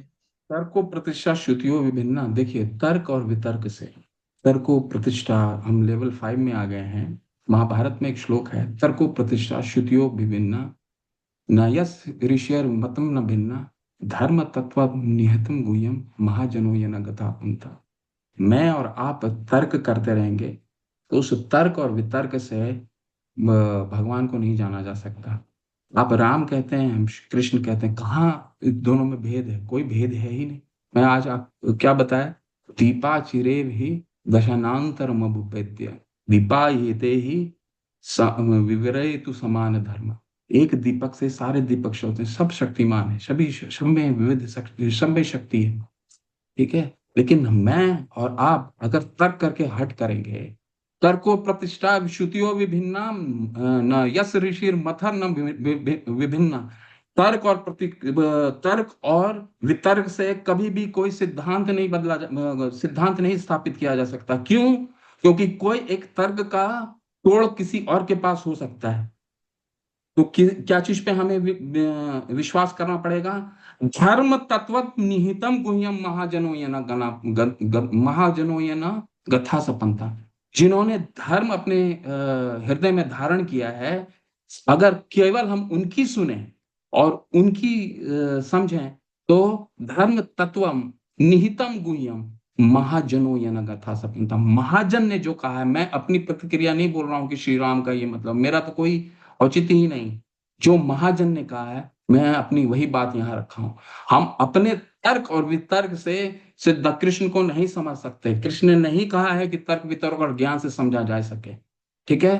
धर्म तत्वम निहितम गुह्यम महाजनो ये न गथा सपंजा। जो महाजन ने कहा है हमें एज इट इज यथा रूप में उसको ग्रहण करना है। हम चाहें तो ग्रहण कर सकते हैं, ना चाहें तो हमारी इच्छा, जब तक हमारा हृदय। लेकिन तरीका यही है, मैं गलत बोलूं सही बोलूं, मैंने ऐसा कुछ बोला ही नहीं। मैंने जो सिद्धांत लिखा है शास्त्रों में वही आपके सामने रखा है, ठीक है। और इसको क्रॉस वेरीफाई कीजिए इस सिद्धांत को कि कई आचार्यगण हमारे कई आचार्यगण, किसी भी पंथ के आचार्यगण, श्री राम का क्या मतलब है? राम रामेति, राम का मतलब है जो आनंद हमें प्रदान करते हैं, ठीक है। तो हमारा जीवन का उद्देश्य यही होता है कि कृष्ण के शरण ग्रहण, भगवान के शरण ग्रहण करें, ठीक है। वो श्री राम हो सकते हैं, श्री नरसिंह हो सकते हैं, श्री वामन हो सकते हैं, श्री कृष्ण हो सकते हैं। ठीक है, किसी की भी शरण ग्रहण करें और उनको अपने वास्तविक दास के रूप में हम लोग अपने जीवन को समझें और उनको आनंद प्रदान करें अपनी सेवा से। ठीक है प्रभु, यही यथार्थ है, यही शास्त्रों में लिखा है। ठीक है, तो इसलिए तर्क और वितर्क कर करके कभी भी सिद्धांत को समझने का प्रयास न किया जाए। महाजनों ये न गथा सपंता, केवल और केवल महाजन की बात सुनिए और उसको ग्रहण कर लीजिए, यही हमारी सिद्धि है। इस जीवन की सिद्धि इसी में है कि जो लिखा है उसको एज इट इज ग्रहण कीजिए यथारूप में। ठीक है, वो हमारे पे निर्भर करता है, हम करना चाहें तो ठीक है, नहीं करना चाहे तो वो भी ठीक है। ठीक है प्रभु, इस विषय को कोशिश कीजिए यहीं बंद करें, हम इस विषय पे चर्चा नहीं करेंगे। और अगर आपको चर्चा करना है तो मेरे से इंडिविजुअल में चर्चा कीजिए और तात्पर्य को अच्छे से पढ़ें। भगवत गीता के तात्पर्य को हम लोग सभी कोशिश कर रहे हैं अच्छे से समझने का, हम बस कोशिश कर रहे हैं इसको तात्पर्य को समझने का। इसमें तर्क वितर्क नहीं होना चाहिए। शास्त्र को कभी तर्क और वितर्क से नहीं समझा जा सकता। हरे कृष्ण। हरे कृष्णा प्रभु जी, बिल्कुल सही है। अगर भगवान के बारे में जानना है तो वो तर्क के द्वारा नहीं बल्कि नहीं है, जिज्ञासु सिद्धांत बन ये नहीं करके कहता। जाना जाना चाहिए तो कि आप मुझसे भगवान। ये इस पे चर्चा ना करें। अगर आपको कुछ चर्चा करना है मेरे से इंडिविजुअली बात कीजिए। इस तरह से चर्चा नहीं कर सकते कि क्योंकि हम यहाँ पे ये कार्य करने के लिए नहीं है, केवल वही वही समझाने का प्रयास कर रहे हैं जो वहां पर लिखा हुआ है। और हमारी सिद्धि इसी में है कि हमें जो लिखा गया है उसको ही हम अगर अच्छे से समझ लें तो जीवन के हम उसी में सिद्ध हो जाएंगे। ठीक है प्रभु। ठीक। जितेंद्र प्रभु, हरे कृष्ण।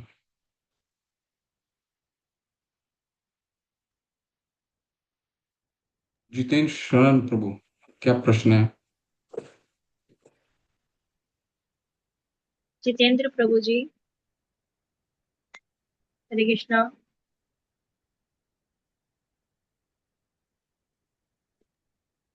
हरे कृष्ण माता जी। जी पूज्य हाँ माता जी, मैं प्रभु जी। ये पूछ, ये हम लोग जो भागवतम पढ़ते हैं माता जी, ये परशुरा सॉरी ये वामन अवतार, माने जो प्रभु के 10-12 अवतार के बारे में जो पढ़ते हैं, तो इसका क्या कनेक्शन है प्रभु जी? ये गीता मतलब ये पढ़ना माने कि वो मान लीजिए कि कृष्ण सर्वोपरि है, गीता से हम लोग समझे प्रभु जी, तो ये भागवतम पढ़ने का उद्देश्य प्रभु जी?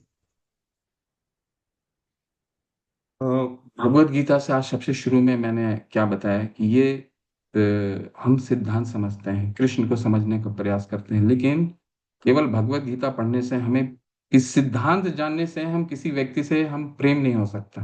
प्रेम जानने के लिए क्या करना पड़ेगा? उनके रूप, उनके गुण, उनकी लीलाओं को समझना पड़ेगा।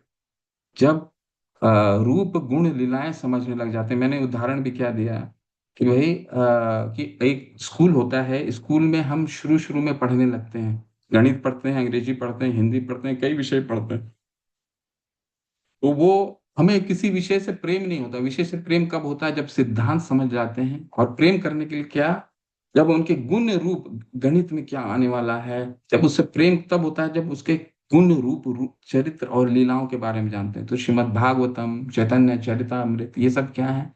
भगवान के रूप, गुण और लीलाओं के बारे में चर्चा है। लेकिन वो तब हम अच्छे से समझ पाएंगे जब हम सिद्धांत को ABCD ठीक से हमसे पढ़ लें, तभी तो हम किसी विषय में हमें प्रेम होगा। तो श्रीमद् भागवतम, हमारा जीवन का उद्देश्य क्या है? प्रेम पुमर्थो महान। चैतन्य महाप्रभु ने क्या हमें कहा गया? आराधयो भगवान व्रजेश तनया तद्धाम वृंदावनम रम्या काचिदुपासना व्रजवधू वर्गे नवा कल्पिता श्रीमद् भागवतम प्रमाणम अमलम प्रेम पुमर्थो महान श्री चैतन्य महाप्रभु मदमिदम वर्गे नवा कल्पिता। चैतन्य महाप्रभु ने अंतिम निष्कर्ष ये दिया है कि सबसे सर्वश्रेष्ठ क्या है?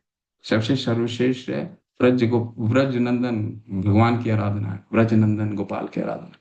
ठीक है, ठीक है। और उसकी पूजा कैसी करनी चाहिए? रम्या का चिदुपासना व्रज वधु तद वर्गे न व कल्पिता, यानी कि जैसे गोपियों ने पूजा किया भगवान की वैसे। और ये कहाँ पता चलता है कि ये सर्वश्रेष्ठ है? श्रीमद् भागवतम प्रमाणम अमलम। श्रीमद् भागवतम सबसे अमल प्रमाण है। और वो पढ़ने से क्या हो जाता है? प्रेम पुमर्थो महान, जीवन का सिद्धि प्राप्त हो जाता है। प्रेम प्रेम पुमर्थो महान, प्रेम प्राप्त होता है। लेकिन प्रेम प्राप्त करने बोला किसने? श्री चैतन्य महाप्रभु मतमिदम वर्गे न व कल्पिता। और दूसरा कोई मत लेने की दरकार ही नहीं, श्री चैतन्य महाप्रभु ने बोला। ठीक है, चैतन्य मंजूषा में ये कहा गया। ठीक है, तो हम बस एलिमेंट्री नॉलेज ले लें भगवत गीता के माध्यम से, ताकि हम सिद्धांत और कृष्ण को समझ सकें, और तब हम उनके रूप गुण लीलाओं को समझेंगे श्रीमद् भागवतम में, तो उनसे प्रेम होगा। ठीक है प्रभु?